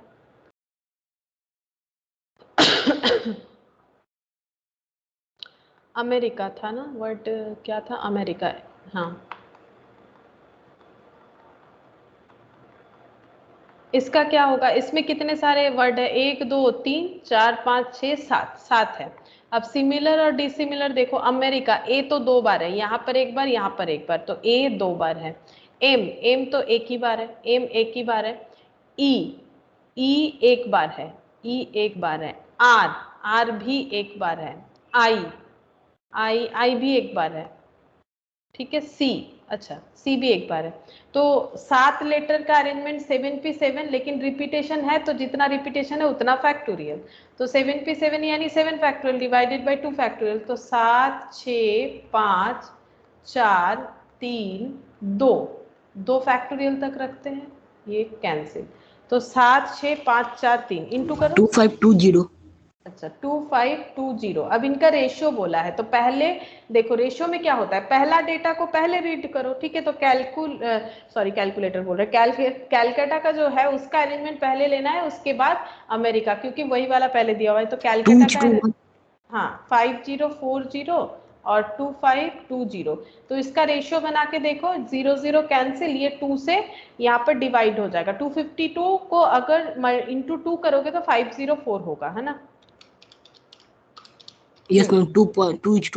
2:1, तो ऑप्शन बनेगा 2:1। एक बार प्लीज चेक करोगे 2:1 है कि नहीं, मुझे मतलब मेरे पास अभी फिलहाल देखना पड़ेगा, नहीं तो मुझे देखते हैं, मेरे पास भी है बुक। 1 का बी। हाँ 1 का बी, ठीक है, मिल गया मुझे भी 1 का बी। चलो अच्छा अब नेक्स्ट देखो, the ways of selecting 4 letter from the word examination। Examination से हमें 4 लेटर सिलेक्ट करने के लिए बोला है, सिर्फ सिलेक्ट करने के लिए बोला है, ठीक है। ये भी कॉम्बिनेशन जाता है, इसका छोड़ो। The number of different word that can for 12 consonant 5 vowels. अच्छा ये वाला देखो, the number of different words that can be formed, third number वाला करेंगे, ठीक है।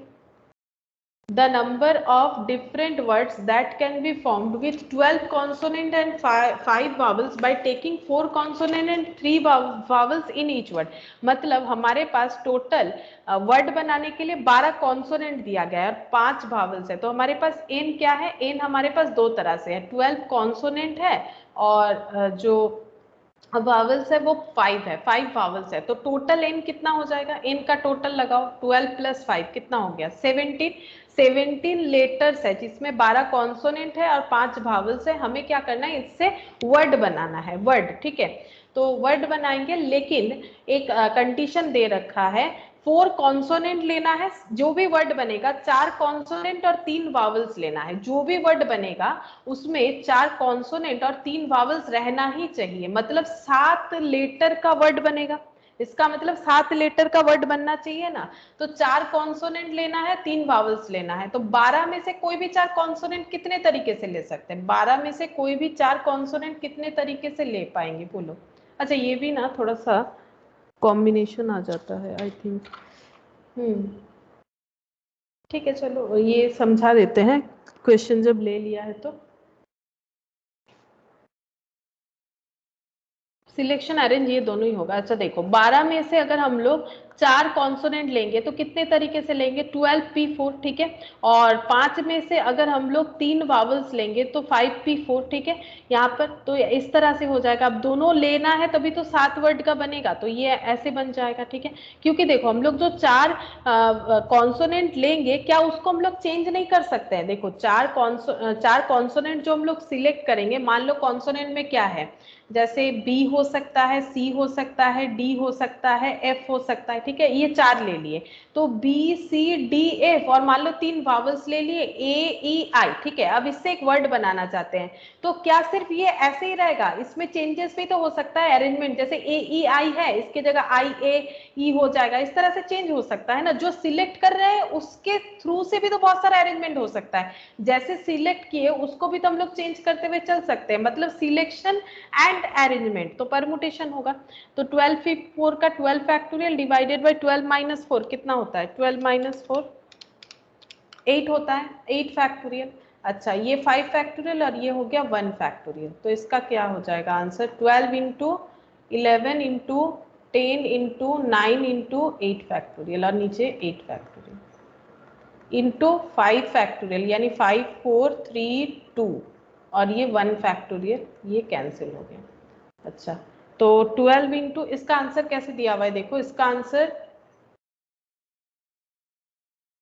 देखते हैं कौन सा होगा, सी या डी होना चाहिए, 3 का आंसर सी या डी होगा आई थिंक।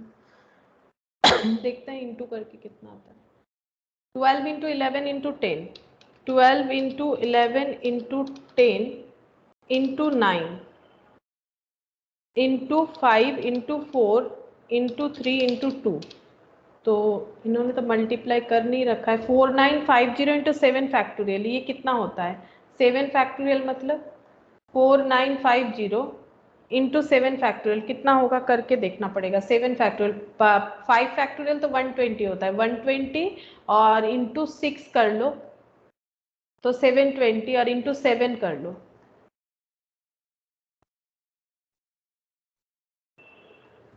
5040 5040, और इसको इंटू करो 5040 × 4950 कितना होता है, चेक करो कितना मैम होता है। 2494800 2494800, अच्छा यस मैम। अब तो कुछ गड़बड़ हो गया, मेरा तो इतना नहीं आ रहा है।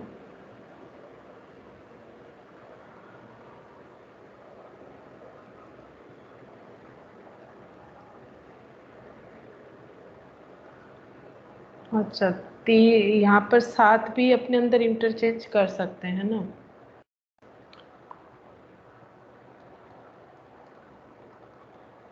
गलत हो गया है, एक मिनट,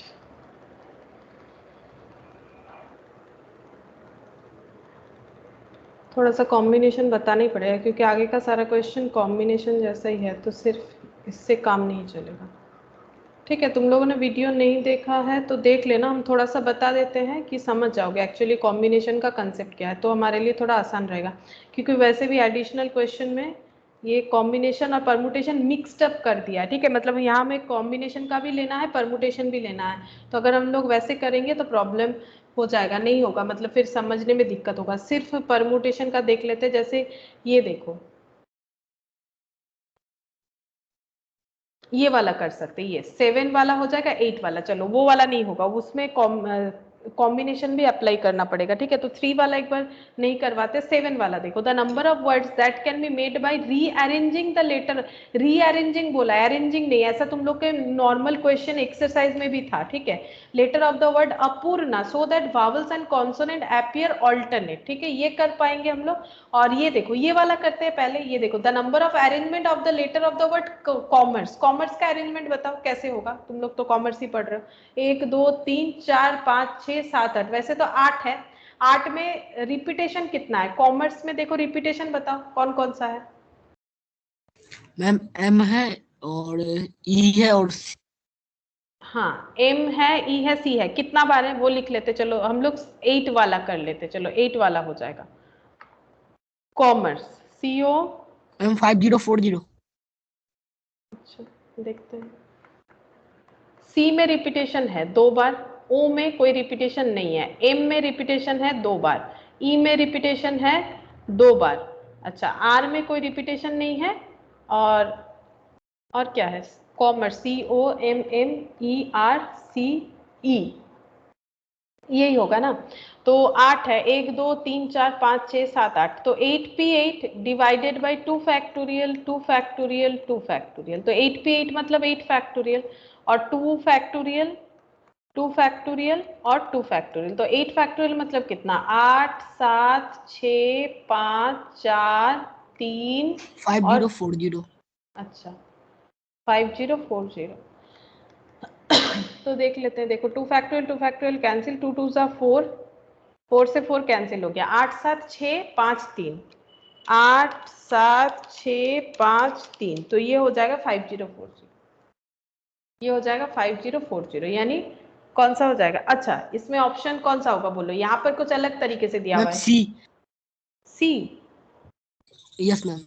बी होगा, क्यों सी, मैम सी क्योंकि 7 फैक्टोरियल 5040। अच्छा ये नहीं होता है क्या, 8 फैक्टोरियल डिवाइडेड बाई 2 फैक्टोरियल 3 बार दिया हुआ है ना, हाँ हमारा भी तो 3 बार ही है, 7 फैक्टोरियल 5040, बी एंड सी दोनों ही सही आंसर है, देखो बी एंड सी, 7 फैक्टोरियल से 5040 आता है, जैसे ये बात करेक्ट है वैसे ये भी तो करेक्ट है, यही तो हम लोग का आंसर आया 8 फैक्टोरियल, ये तो फैक्टोरियल का साइन है ना, divided by 2 factorial 2 factorial 2 factorial, तो ये भी तो बात सही है, ये भी यस तो मैम। सही। तो तुम लोग ऑप्शन में देखो, थोड़ा सा इन्होंने ऐसा दे रखा है, वैसे तुम लोग को एग्जाम में ऐसा नहीं आएगा कि दोनों लिखना पड़ेगा, हम दिखा देते हैं 8 नंबर, ये देखो यहाँ मैंने चेक किया, ये देखो बी एंड सी दे रखा है, ठीक है, बी एंड सी दे रखा है, ऐसे नहीं होगा, तुम लोग को ऐसा ही क्वेश्चन देगा जहां पर हमें सिर्फ एक ही चीज करना होगा, ठीक है, एक ही चीज, एक ही आंसर से हो जाएगा, ऐसे नहीं देगा नॉर्मली। अच्छा, उसके बाद का सिलेक्शन ये भी नहीं होगा, अच्छा ये बताओ 11 नंबर का, the number of ways in which 8 different beads यानी मोती be strung on a necklace, necklace में अगर 8 बीड्स हमें लगाना है तो कितने तरह से अरेंज कर सकते हैं, तो नेकलेस है तो सर्कुलर होगा, सर्कुलर है तो 8 - 1 फैक्टोरियल होगा, क्योंकि नेकलेस है उसमें क्लॉकवाइज एंटी क्लॉकवाइज एक जैसा होता है, तो डिवाइडेड बाई 2 हो जाएगा पूरा अरेंजमेंट, तो यहाँ पर आज ही सीखा हम लोगों ने 7 फैक्टोरियल डिवाइडेड बाई 2, तो कितना, 2520। हाँ 7 फैक्टोरियल मतलब 5040 डिवाइडेड बाई 2, तो 5040 को 2 से डिवाइड करने से जितना आएगा 2520, कौन सा ऑप्शन हो जाएगा, ऑप्शन बी। बी, 11 का हो जाएगा ऑप्शन बी। तो तुम लोग थोड़ा पॉइंट आउट करो कि हम लोग कौन कौन सा क्वेश्चन कर ले रहे हैं, ताकि नेक्स्ट दिन हमें याद हो जाए, ठीक है, कौन कौन सा कर लिया हम लोगों ने।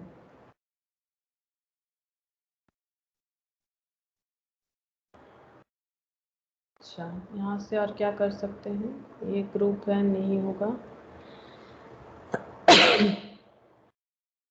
बस लगभग यही कर सकते हैं, अच्छा चलो, अब थोड़ा सा हम तुम लोग को कॉम्बिनेशन में लेके चलते हैं, ठीक है। अब कॉम्बिनेशन जो वीडियो मैंने दिया था, अगर नहीं देखा है तो देखने से पूरा वहाँ डिटेल्स बोला हुआ है, हम थोड़ा सा शॉर्टकट में बोल देते हैं, क्योंकि मैंने वीडियो दे रखा है तो तुम लोग देख लेना कि कॉम्बिनेशन होता क्या है, ठीक है। कॉम्बिनेशन का मतलब होता है ओनली सिलेक्शन, ये सब मेरा डिटेल्स में बताया हुआ है, ठीक है। कॉम्बिनेशन का मतलब होता है only selection, order does not matter, ठीक है। ऑर्डर जो है वो मैटर नहीं करता है, ऑर्डर जो है वो मैटर नहीं करता है। जैसे ऑर्डर मैटर नहीं करता है, इसका मतलब है मान लो कि एक ग्रुप में 5 लोगों को लेना है हमें, ठीक है। मान लो एक टीम बना रहे जहां पर हमें 5 प्लेयर को लेना है, सपोज हमें 5 प्लेयर को लेना पड़ेगा, ठीक है। अब हमारे पास मान लो प्लेयर है ABCDE, ठीक है, और एफ, मान लो ये इतने जन प्लेयर है, मतलब 1 2 3 4 5 6 प्लेयर है, ठीक है। 6 में से हमें 5 प्लेयर को सिलेक्ट करना है, ठीक है। तो हम लोग किन किन को सिलेक्ट कर सकते हैं? 6 में से नहीं, थोड़ा और कम कर देते ताकि हमारा एग्जाम्पल आसान हो जाए। 3 प्लेयर को हमें लेना है, सपोज 3 प्लेयर को हमें लेना है, तीन ही प्लेयर है, 3 प्लेयर को लेना है, ऐसे सोचो तब क्या होगा। 3 प्लेयर को लेना है, 3 प्लेयर ही हमारे पास अवेलेबल है, तो हम लोग कैसा, हमारा जो ग्रुप बनेगा उसमें कौन कौन अवेलेबल रहेंगे? हमारा जो ग्रुप बनेगा प्लेयर का, उसमें कौन कौन अवेलेबल रहेंगे? अगर मुझे 3 प्लेयर का ग्रुप बनाना है, मेरे पास 3 ही प्लेयर है, तो मेरे ग्रुप में कौन कौन रहेगा? बोलो। ABC। ABC रहेगा। क्या इसके अलावा और कोई रहेगा? क्या इसके अलावा कोई आ सकता है क्या? क्योंकि मेरे पास तो और कोई प्लेयर है ही नहीं। No ma'am. अच्छा, अगर हम इस ABC ग्रुप को हम बोलेंगे मेरे पास प्लेयर A है, प्लेयर B है, प्लेयर C है, इसके जगह हम अगर बोलते हैं कि मेरे पास प्लेयर A है, प्लेयर C है, प्लेयर B है, क्या कोई फर्क होता है? क्या कोई फर्क नो होता मैम। है? नहीं होता है। तो that is order does not matter, क्योंकि यहाँ पर हमें किसी को अरेंज नहीं करना है। अगर ABC के जगह, अगर मान लो मैंने बोला मेरे टीम में A आएगा, फिर B को बुला लिया, फिर C को बुला लिया, इससे क्या फर्क पड़ता है? टीम तो वही बना ABC को लेके। अगर हम टीम में पहले A के जगह पहले B को बुला लेते, फिर C, फिर B, तो इससे कोई फर्क नहीं पड़ेगा। तो ऑर्डर कभी भी मैटर नहीं करता है। या फिर मान लो मेरे पास 4 प्लेयर है ABCD, ठीक है, इसमें से मुझे 3 प्लेयर को चूज करना है, 3 प्लेयर को सिलेक्ट करना है, तो हम किसे किसे ले सकते हैं? किसे किसे ले सकते हैं? या तो ABC को ले लेंगे, ठीक है, या किसे लेंगे? ABD को ले सकते हैं। ABC से एक ग्रुप बन जाएगा, ABD से बन जाएगा, और क्या बन सकता है? बोलो। ABC ABD, और क्या बन सकता है? BCD। BCD, ठीक है, और क्या बनेगा? CBD। CBD। अच्छा, BCD और CBD में कोई फर्क है? मान लो तुम्हारे 3 प्लेयर है, एक है तुम लोग के 3 प्लेयर है, एक है B, एक है C, एक है D, BCD को ले लिया और CBD को ले लिया, क्या कोई फर्क है? No ma'am.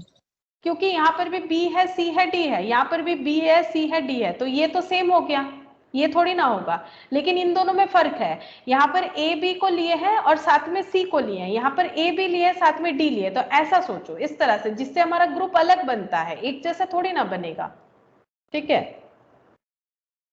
ABC ABD और BCD, और क्या हो सकता है? सोचो सोचो, और क्या हो सकता है?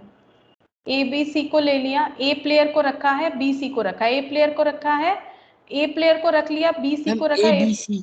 ADC, A प्लेयर को रखे हैं और D प्लेयर को और C प्लेयर को, चलो ये ठीक है, ADC, और कुछ बनेगा? और कुछ नो बनेगा? मैम। नहीं। चेक करते हैं कॉम्बिनेशन, इसको बोलते हैं कॉम्बिनेशन, मतलब सिर्फ सिलेक्ट करो, ठीक है, सिर्फ सिलेक्ट करो। जैसे प्लेयर का नाम दे सकते हो, जैसे मान लो विराट कोहली दे देते, ठीक है, और क्या नाम दे देते? KL राहुल दे देते हैं, ठीक है, यहाँ पर दे देते हैं हार्दिक पांड्या दे देते हैं, और यहाँ पर दे देते हैं, और किसको दें? धोनी। रोहित शर्मा। अच्छा चलो, रोहित शर्मा दे दिया, चलो ये दे देते हैं। अब देखो, जैसे ये विराट कोहली है, ये KL राहुल है, ये हार्दिक पांड्या, ये ग्रुप बनता है, ये डिफरेंट 3 लोग हो गए, ठीक है। यहाँ पर जो ग्रुप है इसमें विराट कोहली है, ठीक है, और B मतलब हमारा KL राहुल, और यहाँ पर हम दे देते हैं D मतलब रोहित शर्मा, ठीक है। इस तरह से B मतलब कौन है? KL राहुल है। अच्छा, C मतलब कौन है? हार्दिक पांड्या है, और D मतलब कौन है? रोहित शर्मा है, ठीक है। तो ये अलग ग्रुप बनता है, ये अलग ग्रुप बनता है, यहाँ पर विराट कोहली, यहाँ पर विराट, और यहाँ पर K, और ये हो गया H, ठीक है। तो यहाँ पर विराट कोहली, यहाँ पर हो गया D मतलब राहुल, सॉरी रोहित शर्मा, और सी मतलब हो जाएगा यहाँ पर हार्दिक पांड्या, ठीक है, इस तरह से हो जाता है, ठीक है। केएल राहुल को मैंने के से दिया है, तो ये ग्रुप बनता है। अब हम लोग फॉर्मूला देखेंगे, जो हमारा कॉम्बिनेशन का फॉर्मूला होता है वो होता है एनसीआर, जैसे एनपीआर होता है वैसे एनसीआर होता है। इसका फॉर्मूला कुछ इस तरह से होता है, n factorial divided by n minus r factorial into r factorial. ये क्यों होता है, वीडियो देखना, वहां पर सारा चीज समझाया हुआ है, ठीक है। तो अब यहाँ पर मेरा एन क्या है, एन मतलब total number of players, total number of players कितने हैं, 4 है।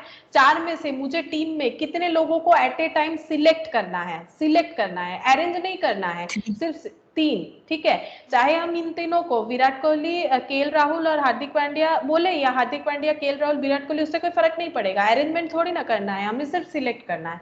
तो यहाँ पर हो गया 4C3। अब इसको फॉर्मूला में डालते हैं, ऊपर 4 फैक्टोरियल ए, नीचे क्या हो जाएगा 4 माइनस 3 फैक्टोरियल, और इनटू क्या हो जाएगा आर का फैक्टोरियल यानी 3 फैक्टोरियल। तो चेक करो 4 फैक्टोरियल, 4 फैक्टोरियल मतलब क्या हो जाएगा, इसको लिख लेते हैं ना 4 और ये 3 फैक्टोरियल, यहाँ तक रोक देंगे बिकॉज इधर 3 फैक्टोरियल है, ठीक है। और 4 माइनस 3 मतलब 1 फैक्टोरियल, तो 3 फैक्टोरियल कैंसिल हो गया 4। देखो 4 तरीके से वाह, क्या इसके अलावा और किसी भी तरह से टीम बना सकते हैं, नहीं बना सकते, ठीक है। तो ये होता है कॉम्बिनेशन। कॉम्बिनेशन का मतलब होता है कि सिर्फ सिलेक्ट करो, अरेंज मत करो। अगर हम लोग बोलते हैं कि प्लेयर तीनों को सिलेक्ट करो और तीनों को अपने अंदर अरेंज करके कितना सारा टीम बन सकता है, तो फिर इसमें ही बहुत सारा मतलब अरेंज करने से इसका ही सिचुएशन बहुत सारा चेंज हो जाता। पहले भी, फिर के, फिर एच, फिर उसके बाद के भी, इसमें ही बहुत सारा चेंजेस हो जाता, जो कि हमें नहीं करना है। हमें सिर्फ क्या करना है, सिलेक्ट करना है। कॉम्बिनेशन का मतलब सिलेक्ट करना है, इसीलिए ऑर्डर मैटर नहीं करता है। चाहे टीम में किसी को भी पहले बुलाए, ठीक है, ये खड़े हैं लाइन में, इनमें से टीम बनाना है, तो पहले विराट कोहली को बुलाए या फिर हार्दिक पांड्या को या फिर केएल राहुल को, फर्क क्या पड़ता है, टीम तो मेरा यही बनेगा। तो इसी को बोला जाता है कॉम्बिनेशन। और इसका मैंने बहुत डिटेल्स वहां पर बोल रखा है, तुम लोग देखना कि कैसे ये फॉर्मूला वगैरह आया हुआ है नॉलेज के लिए, ताकि तुम लोग को चैप्टर अच्छा लगे, ठीक है। तुम लोग को समझ में आ जाएगा क्यों ऐसा हो रहा है, बहुत सारे चीज वहां पर छोटे मोटे बताए गए हैं। अब ये हो गया मेरा कॉम्बिनेशन, और इस पे मैंने एक तुम लोग को फॉर्मूला भी बता दिया। अब देखो इसके ऊपर डिपेंड करके एक क्वेश्चन, ये सब उस क्वेश्चन उस वीडियो में करवाया हुआ है, तो इसीलिए हम लोग क्वेश्चन नंबर 5 में चलेंगे, ठीक है। वहां पर जो मैंने वीडियो शेयर किया है वहां पर अप टू क्वेश्चन नंबर 4 तक किया हुआ है, तो जिन्होंने देखा है तो उनका 4 तक हो चुका है। तो हम 5 से एक बार दिखाते हैं। ये देखो क्वेश्चन नंबर, एग्जाम्पल नंबर 5 बोल रहे हैं कि a person has 12 friends of whom 8 are relative. एक पर्सन है, ठीक है, एक पर्सन है, सपोज ये है वो पर्सन, इनके 12 दोस्त हैं, ठीक है। 12 friends of whom 8 are relative, ठीक है, कुछ रिलेटिव भी तो हमारे फ्रेंड जैसे हो सकते हैं ना। तो इनके टोटल 12 फ्रेंड है, और उसमें से 8 जो है वो रिलेटिव है। तो रिलेटिव नहीं है ऐसे कितने फ्रेंड है, मतलब सिर्फ फ्रेंड है। 8 आर रिलेटिव्स, अगर 12 में से 8 लोग, 8 दोस्त मेरे रिलेटिव भी है, मेरे है ना। तो 4 क्या है, नॉन रिलेटिव, जो कि रिलेटिव नहीं है, सिर्फ फ्रेंड है, ऐसा बोल सकते हैं हम लोग। अच्छा, अब क्या बोला है देखो, इन how many ways can he invite 7 guest, ठीक है, उन्हें 7 गेस्ट को इनवाइट करना है। ये इनवाइट करना चाहते हैं कितने लोगों को, 7 गेस्ट को, ठीक है, 7 गेस्ट को इनवाइट करना चाहते हैं, such that 5 of them are relatives, इस तरीके से कि 5 रिलेटिव होंगे, ठीक है, 5 रिलेटिव होंगे। अब ये 5 रिलेटिव के आगे क्या लिखा हुआ है, सच दैट 5 ऑफ देम, अच्छा 5 लोग रिलेटिव होना चाहिए और कुछ नहीं बोला है, तो 5 रिलेटिव होगा, और बाकी क्या हो जाएगा, इसका मतलब अगर 5 लोग रिलेटिव हो जाएंगे तो बाकी क्या हो जाएंगे, बाकी 2 क्या हो जाएंगे, नॉन रिलेटिव। नॉन रिलेटिव, ठीक है, बाकी 2 हो जाएंगे नॉन रिलेटिव।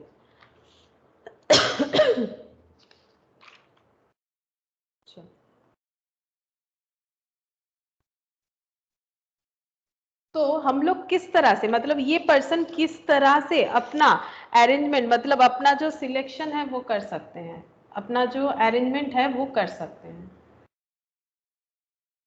ये देखो, अब देखो इनको क्या करना है, इनके 12 दोस्त है, फिर से पूरा स्टोरी सुनो, इनके 12 दोस्त है, 8 रिलेटिव है, 4 जो है वो नॉन रिलेटिव है, इन्हें 7 लोगों को बुलाना है, इनवाइट करना है 7 लोगों को, लेकिन इनका इनविटेशन का जो पैटर्न है वो ऐसा है कि 5 रिलेटिव को बुलाएंगे, 2 नॉन रिलेटिव को बुलाएंगे। अगर 5 रिलेटिव को बुलाना है तो उनको कितने लोगों में से 5 लोगों को लेना पड़ेगा, कितने लोगों में से 5 लोगों को सिलेक्ट करना पड़ेगा, ठीक है, बोलो कितने, 8। तो 8 में से 5 लोगों को सिलेक्ट करना है या फिर उनको अरेंज भी करना है, मतलब जो गेस्ट आएंगे 5 रिलेटिव होंगे, तो 5 रिलेटिव में से मतलब 5 रिलेटिव जो है, क्या उनके अंदर भी कुछ चेंजेस वगैरह होगा या फिर वो आने से ही काम हो जाएगा? 5 रिलेटिव को तो सिर्फ बुलाना ही है, जैसे टीम बना रहे हैं ना वैसे ही हो गया। ये जो 7 गेस्ट का टीम बन रहा है वहां पर 5 रिलेटिव होंगे, तो 5 रिलेटिव को बुला के सिर्फ सिलेक्ट करके बुलाना है या अरेंज भी करना है? जैसे यहाँ से हम लोग प्लेयर को सिलेक्ट कर रहे थे, क्या यहाँ पर अरेंज कोई मायने रखता है क्या? यहाँ पर सोचो, क्योंकि तुम लोग को क्वेश्चन में नहीं बोलेगा कि ये कॉम्बिनेशन का क्वेश्चन है, ये परमुटेशन का। तो मुझे एक चीज बताओ, क्या 5 लोगों को बुलाने के बाद क्या उनको अरेंज भी करना पड़ेगा? इसको यहाँ बैठाएंगे, उसको वहां बैठेंगे, ऐसा कुछ बोला है क्या क्वेश्चन में? क्या हमें अरेंजमेंट का बात बोल रहा है? हमें बोल रहा है हम लोग कितने तरह से इनवाइट कर सकते हैं। तो मान लो मेरे 8 दोस्त ऐसे हैं, 8 रिलेटिव, ABCDEFG, 1 2 3 4 5 6 7 8, GH, ठीक है, ये हो गए। और नॉन रिलेटिव GHIJKL, ठीक है। अब इनमें से 8 में से मुझे किसी भी 5 को बुलाना है, तो कोई भी 5 को हम लोग बुला सकते हैं, तो सिर्फ सिलेक्ट ही तो करना है कि A को बुलाए, B C D किसको बुलाए। तो कॉम्बिनेशन 8C5, 8 में से 5 लोगों को बुलाना है, और 4 में से, यहाँ 4 में से कोई भी 2 लोगों को बुलाना है, या तो IJ को बुला लो, या तो JK को, या तो KL को, या तो JL को, इस तरह से।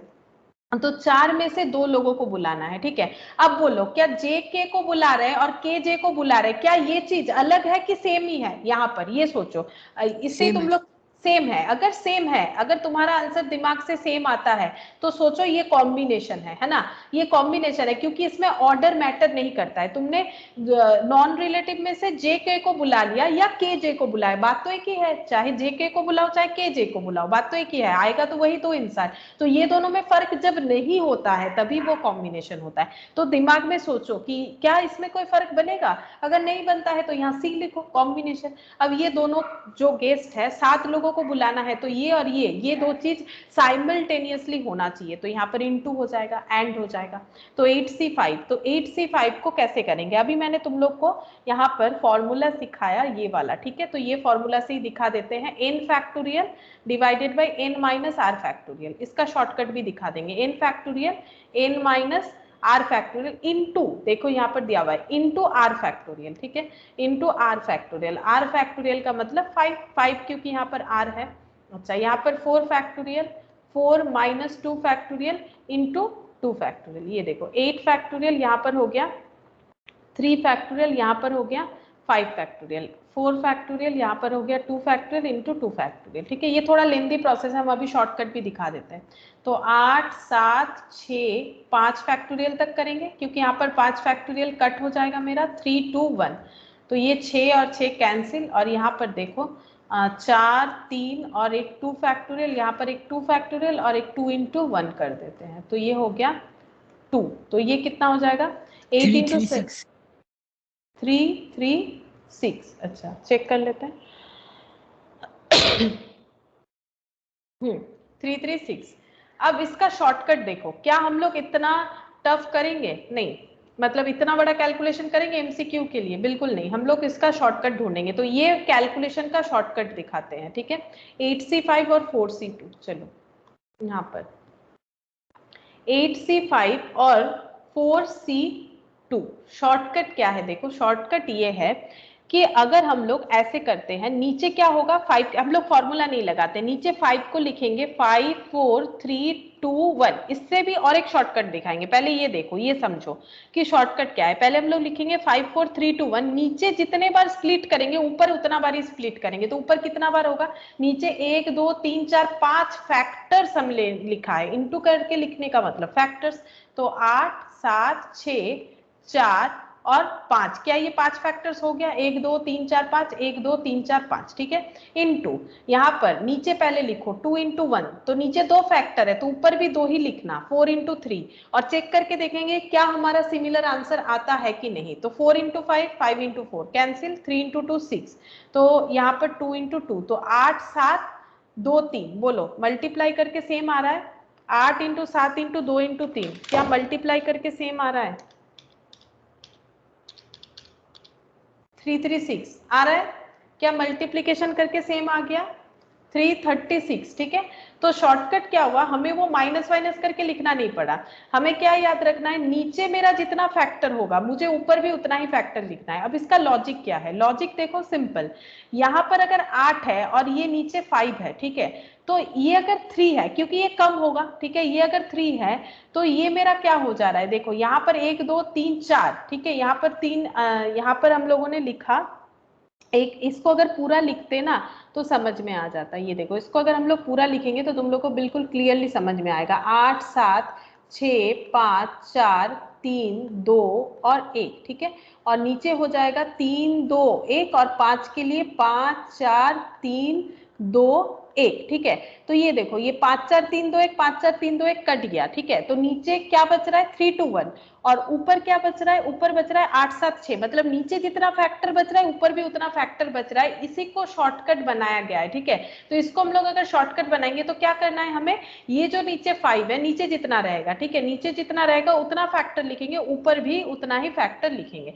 इससे भी और एक शॉर्टकट होता है, देखो इससे भी और एक शॉर्टकट होता है, अगर हम यहाँ पर 8 में से 5 लोगों को इनवाइट करना चाहते हैं तो हम कितने लोगों को इनवाइट नहीं करना चाहते हैं, ये बताओ, अगर हम 8 में से 5 लोगों को इनवाइट करना चाहते हैं तो कितने लोगों को, 3, इसको बोलते हैं कंप्लीमेंट्री रिलेशन, वहां पर सुनोगे तो देखना 3 लोगों को नहीं करना चाहते, तो बात तो बराबर है, 5 लोगों को इन्वाइट करना है इसका मतलब 3 लोगों को नहीं करना है, क्या ये दोनों बात एक ही जैसा है, मतलब एक है एफर्मेटिव एक नेगेटिव है, ये चीज हो गया ना, जैसे मुझे आज पढ़ाई नहीं करना है, ठीक है, तो हम लोग ऐसे मतलब होता है ना जो एफर्मेटिव सेंटेंस और नेगेटिव सेंटेंस, वैसे ही मुझे 5 लोगों को इनवाइट करना है और मुझे 3 लोगों को इनवाइट नहीं करना है, ठीक है, मुझे 3 लोगों को इनवाइट नहीं करना है, तो बात एक ही हो गया ना, ये दोनों बराबर हो गया।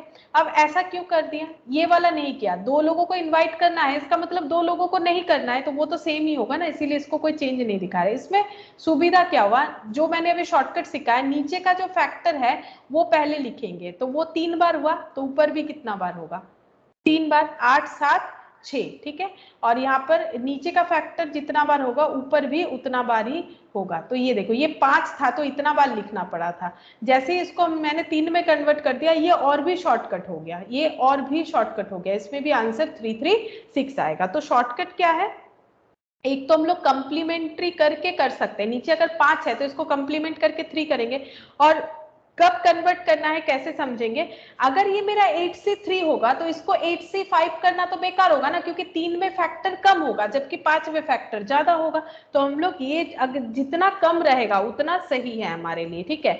और अगर हम लोग इसको कम और भी कर सकते हैं तो बेटर है, क्योंकि 5 को 3 में कन्वर्ट कर सकते हैं, क्योंकि 8 से 5 माइनस करने से कम ही होता है, लेकिन अगर 3 होता तो हम लोग कम नहीं करते क्योंकि वो सही रहेगा। जैसे अगर 8 से 2 है तो इसको कुछ मत करो क्योंकि ये ऑलरेडी 2 ही बार फैक्टर देगा, इससे माइनस करेंगे तो हमारा फैक्टर ज्यादा हो जाएगा। तो ये एक शॉर्टकट हम लोग यूज कर सकते हैं जिसको कंप्लीमेंट्री रिलेशन बोलते हैं। तो कंप्लीमेंट्री रिलेशन के साथ हम लोग ये शॉर्टकट यूज कर सकते हैं, या फिर सेम ये सिंपल ये वाला करो कि वो माइनस करके जो फॉर्मूला है एनसीआर का, n factorial divided bye n minus r factorial into r factorial, इसको बिना यूज करके हम लोग सिंपल पहले नीचे का फैक्टर लिख लो, जितना होगा ऊपर उतना ही फैक्टर लिखना, आंसर हमारा बिल्कुल उतना ही आएगा जितना आना चाहिए। ये शॉर्टकट है क्योंकि एमसीक्यू के लिए इतना लिखने का कोई मतलब नहीं बनता है। 6 नंबर देखो, a company wishes to simultaneously promote 2 of its 6 department heads to assistant manager. तो डिपार्टमेंट हेड है, इनको असिस्टेंट मैनेजर का पोजीशन देने के लिए कंपनी ने सोचा है 6 डिपार्टमेंट में, in how many ways this position can take in place. तो टेक प्लेस कैसे हो सकता है, तो 2 लोगों को प्रमोशन मिलेगा, 6 डिपार्टमेंट है, 6 लोगों में से 2 लोगों को प्रमोशन मिलेगा, तो कंपनी को क्या करना पड़ेगा, 6 में से कोई भी 2 लोगों को सिलेक्ट करना है असिस्टेंट मैनेजर बनाने के लिए। तो जिनको सिलेक्ट करेंगे क्या उनको अरेंज करना पड़ेगा, मतलब मान लो 6 लोग हैं, 6 डिपार्टमेंट में 6 लोग हैं, एक है ए बी सी डी ई और एफ, ठीक है, 6 लोग हो गए। कंपनी सोच रही है कि मुझे डी को प्रमोशन देना है और मुझे ए को प्रमोशन देना है, तो कंपनी ने इन दोनों को सिलेक्ट कर लिया फॉर द प्रमोशन। इन्होंने अच्छा काम किया था तो इनको सिलेक्ट कर लिया। अब ए डी को सिलेक्ट करना और डी ए को सिलेक्ट करना, क्या कोई फर्क है या नहीं है? सोचो, क्या ए डी को सिलेक्ट कर रहे हो और डी ए को सिलेक्ट, जैसे स्कूल में फर्स्ट सेकंड थर्ड होता है ना, तो वैसे ही अगर डी ए को ले रहे हैं ए डी को ले रहे हैं, क्या कोई फर्क पड़ेगा ए डी और डी ए बोलने से? नहीं, नहीं होगा तो ये कॉम्बिनेशन है, नहीं होगा तो ये कॉम्बिनेशन है, सिर्फ सिलेक्शन है, नो अरेंजमेंट। तो ठीक है, तो हमें सिलेक्ट करना है कितने लोगों में से कितने लोगों को? 6 लोगों में से 2 लोगों को, ठीक है, 6 लोगों में से 2 लोगों को। तो यहाँ पर 2 into 1, नीचे कम डेटा है ना, इसको चेंज मत करो, तो ऊपर हो जाएगा 6 into 5, तो ये हो गया 3। 15 तरीके से हो सकता है, 15 तरीके से हो सकता है, ये देखो 15 तरीका यहाँ पर नीचे दिया हुआ है, 15 वेज से हो सकता है, ठीक है। तुम लोग करके देख सकते हो, जैसे A B C D E F मैंने नाम दिया, ए बी को सिलेक्ट कर लो, ठीक है, या बी सी को, या सी डी को, या डी ई को, या ई एफ को, ये एक हो जाएगा, ठीक है। 1 2 3 4 5 6 हो गया। या फिर हो सकता है ए डी को कर लो, ए डी ए ई को कर लो, ए एफ को कर लो, ये हो जाएगा। या फिर बी डी को कर लो, बी ई को कर लो, बी एफ को कर लो। 1 2 3 4 5 6 7 8 9 10 11 हो गया, 11। अच्छा, बी सी ई को कर लो, सी एफ को कर लो, ठीक है, ये हो गया। अच्छा, 1 2 3 4 5 6 7 8 9 10 11 12 13 और 2 होगा, कुछ और 2 कुछ होगा। डी से देख लेते हैं, एक हो जाएगा डी एफ हो जाएगा, डी एफ। और एक ई एफ तो लिखा हुआ है, 1 2 3 4 5 6 7 8 9 10 11 12 13 14, एक तो कुछ छूट गया है, A B B C C D D E F. अच्छा, उसके बाद ए डी ए एफ। अच्छा, B D B E B F. E C नहीं हुआ, सी, हाँ सी ई वाई, ई सी या सी ई वाई, सी ई सी एफ। और डी ई डी एफ, कुछ तो एक छूटा है, कुछ तो एक छूट गया, मुझे समझ में नहीं आ रहा है फिलहाल। 15 होना चाहिए, मेरा 14 हुआ है, 15 होगा जरूर, ठीक है, कुछ तो एक छूट गया, तुम लोग लिख के देख सकते हो। अच्छा, नेक्स्ट देखो, a building contractor needs 3 helper. Building contractor है जिनको 3 हेल्पर की जरूरत है और 10 लोगों ने उस पोस्ट के लिए अप्लाई किया है, 10 लोगों ने अप्लाई किया है और उनको 3 हेल्पर का जरूरत है, तो उन्हें क्या करना पड़ेगा? In how many ways can this selection take place? तो बोल ही दिया सिलेक्शन यानी कॉम्बिनेशन, फिर भी तुम लोग अपना दिमाग दौड़ाओ, तुम लोग सोचो 10 लोगों ने काम में अप्लाई किया है, हेल्पर के काम में, ठीक है, और कॉन्ट्रैक्टर के हिसाब से हमें 10 में से किसी भी 3 लोगों को लेना है। तो मान लो हम लोगों ने एबीसी को सिलेक्ट कर लिया, अब एबीसी बीसीए या एसीबी, क्या इसमें कोई फर्क पड़ेगा? क्या इसमें कोई फर्क पड़ेगा? या फिर 3 लोग एक ही जैसे होंगे, चाहे कैसे भी सिलेक्ट करो, चाहे पहले ए को बुला लो फिर बी फिर सी, बोलो कोई फर्क पड़ेगा? अगर नहीं पड़ेगा तो कॉम्बिनेशन है, तो 10C3, ठीक है। तो 3 2 1 जैसे मैंने सिखाया शॉर्टकट, 10 9 और 8 हो गया, तो 3 3 9, 2 5 10, तो ये 5 3 15 into 8 कितना हो जाएगा? 15 into 8 कितना हो गया? 120, ठीक है, 15 into 8 हो जाएगा 120, ये देखो 120, ठीक है। अच्छा, ये सब क्वेश्चन जो है ये तुम लोगों को भी नहीं करना है क्योंकि हम लोग एमसीक्यू से करेंगे, यहाँ पर ऑप्शन नहीं है, तो इसका जो ये इतना जो डिफिकल्ट इसका एनालिसिस है, इसका हमें जरूरत नहीं है क्योंकि हमारा पैटर्न जो है वो एमसीक्यू है। अगर एमसीक्यू की जगह कुछ और होता तो इसे करना पड़ता, तो इसका हमें जरूरत नहीं है इस तरह से। अच्छा, एग्जाम्पल 9 देख लो, एग्जाम्पल 9 यहाँ पर बोला है एक बॉक्स में 7 रेड बॉल है, 6 व्हाइट बॉल है, 4 ब्लू बॉल है, how many selection of 3 balls can be made? हमें 3 बॉल सिलेक्ट करना है, ठीक है। एक बॉक्स के अंदर 7 रेड बॉल है, 6 व्हाइट बॉल है और 4 ब्लू बॉल है। हमें क्या करना है? सिलेक्ट करना है 3 बॉल, इसमें से हमें 3 बॉल लेना है। पहला, ऑल 3 आर रेड, तीनों के तीनों लाल बॉल होने चाहिए। अगर तीनों लाल बॉल होंगे तो हमें कहाँ से सिलेक्ट करना चाहिए? कौन से बॉल से सिलेक्ट करना चाहिए? मुझे 3 बॉल लेना है लेकिन 3 ही मुझे लाल चाहिए, तो मुझे कितने सारे बॉल से सिलेक्ट करना चाहिए? वैसे तो मेरे पास है टोटल 14 बॉल, 7 6 और 4 10 17 बॉल है, ठीक है। क्या 17 बॉल से मुझे 3 बॉल लेना चाहिए? क्या उसमें मेरा सारा रेड बॉल है? हाँ 7 में से लेना चाहिए। अगर ये 7 बॉल जो है इसमें से अगर हम निकालेंगे तो मुझे जरूर लाल बॉल ही मिलेगा। तो 7C3 ठीक है, 7C3 सिलेक्ट करना है। तो 7C3 3 2 1 7 6 5, तो ये हो गया 6, ये 35 हो जाएगा। 35। 35, ये देखो पहला आंसर 35। अच्छा नेक्स्ट बोला है नन इज रेड, कोई भी रेड बॉल मुझे नहीं चाहिए। तो मुझे रेड बॉल में हाथ ही नहीं देना चाहिए। मुझे अगर रेड बॉल चाहिए नहीं तो मुझे रेड बॉल में हाथ ही नहीं देना चाहिए। तो फिर हम कितने कौन से वाले बॉल से सिलेक्ट कर सकते हैं? मुझे रेड के 6 अलावा और कुछ 4। भी चले। हाँ मतलब 10 में से 3 बॉल सिलेक्ट करेंगे, ठीक है। तो 3 2 1 10 9 8, तो ये हो गया 3 3 जा 9 2 4 जा 8 4 3 12 120। 120 तरीके से हम लोग सिलेक्ट कर सकते हैं, ये देखो। अच्छा फिर उसके बाद बोला है 1 इज ऑफ ईच कलर, तीन बॉल लेना है और तीनों बॉल एक एक कलर के होने चाहिए, ठीक है। तो एक लाल होना चाहिए, एक व्हाइट होना चाहिए और एक ब्लू होना चाहिए। तो अगर मुझे एक लाल बॉल चाहिए तो मुझे ये 7 में से कोई भी एक बॉल लेना पड़ेगा। मेरे पास 7 लाल बॉल है, सोचो 7 में से कोई भी एक लाल बॉल लेना पड़ेगा। तो कोई भी एक लाल बॉल कितने तरीके से ले सकते हैं? 7C1 कोई भी एक सिलेक्ट कर लेंगे। अच्छा उसके बाद 6 व्हाइट बॉल में से एक बॉल ले लेंगे 6C1, और ये 4 ब्लू बॉल में से एक ब्लू बॉल ले लेंगे। इनटू क्यों कर दिया? क्योंकि मुझे तीनों बॉल एक साथ ही चाहिए। तो ये देन ये 3 बार मुझे लेना पड़ेगा। तो 7C1 यानी 7 फैक्टोरियल, और ये 1 फैक्टोरियल मतलब 1 ही रहेगा ना नीचे, 1 इंटू 1 तो नहीं होगा। अच्छा ये नीचे 1 रहेगा फैक्टर, तो ऊपर भी 6 रहेगा, नीचे 1 रहेगा तो ऊपर भी 4 रहेगा। तो 7 इंटू 6 इंटू 4 जितना होगा उतना आंसर आ जाएगा। 168 आ रहा है मेरा, चेक करते हैं।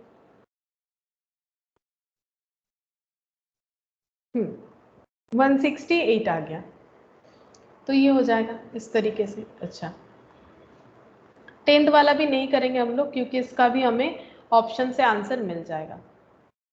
11 भी नहीं करना है, 12 भी नहीं करना है, 13 भी नहीं करना है, 14 भी नहीं करना है। ये सब प्रूव नहीं आएगा। चलो ये हो गया यहाँ पर ये सब तो हो गया, ठीक है, ये सारा चीज यहाँ पर हो गया।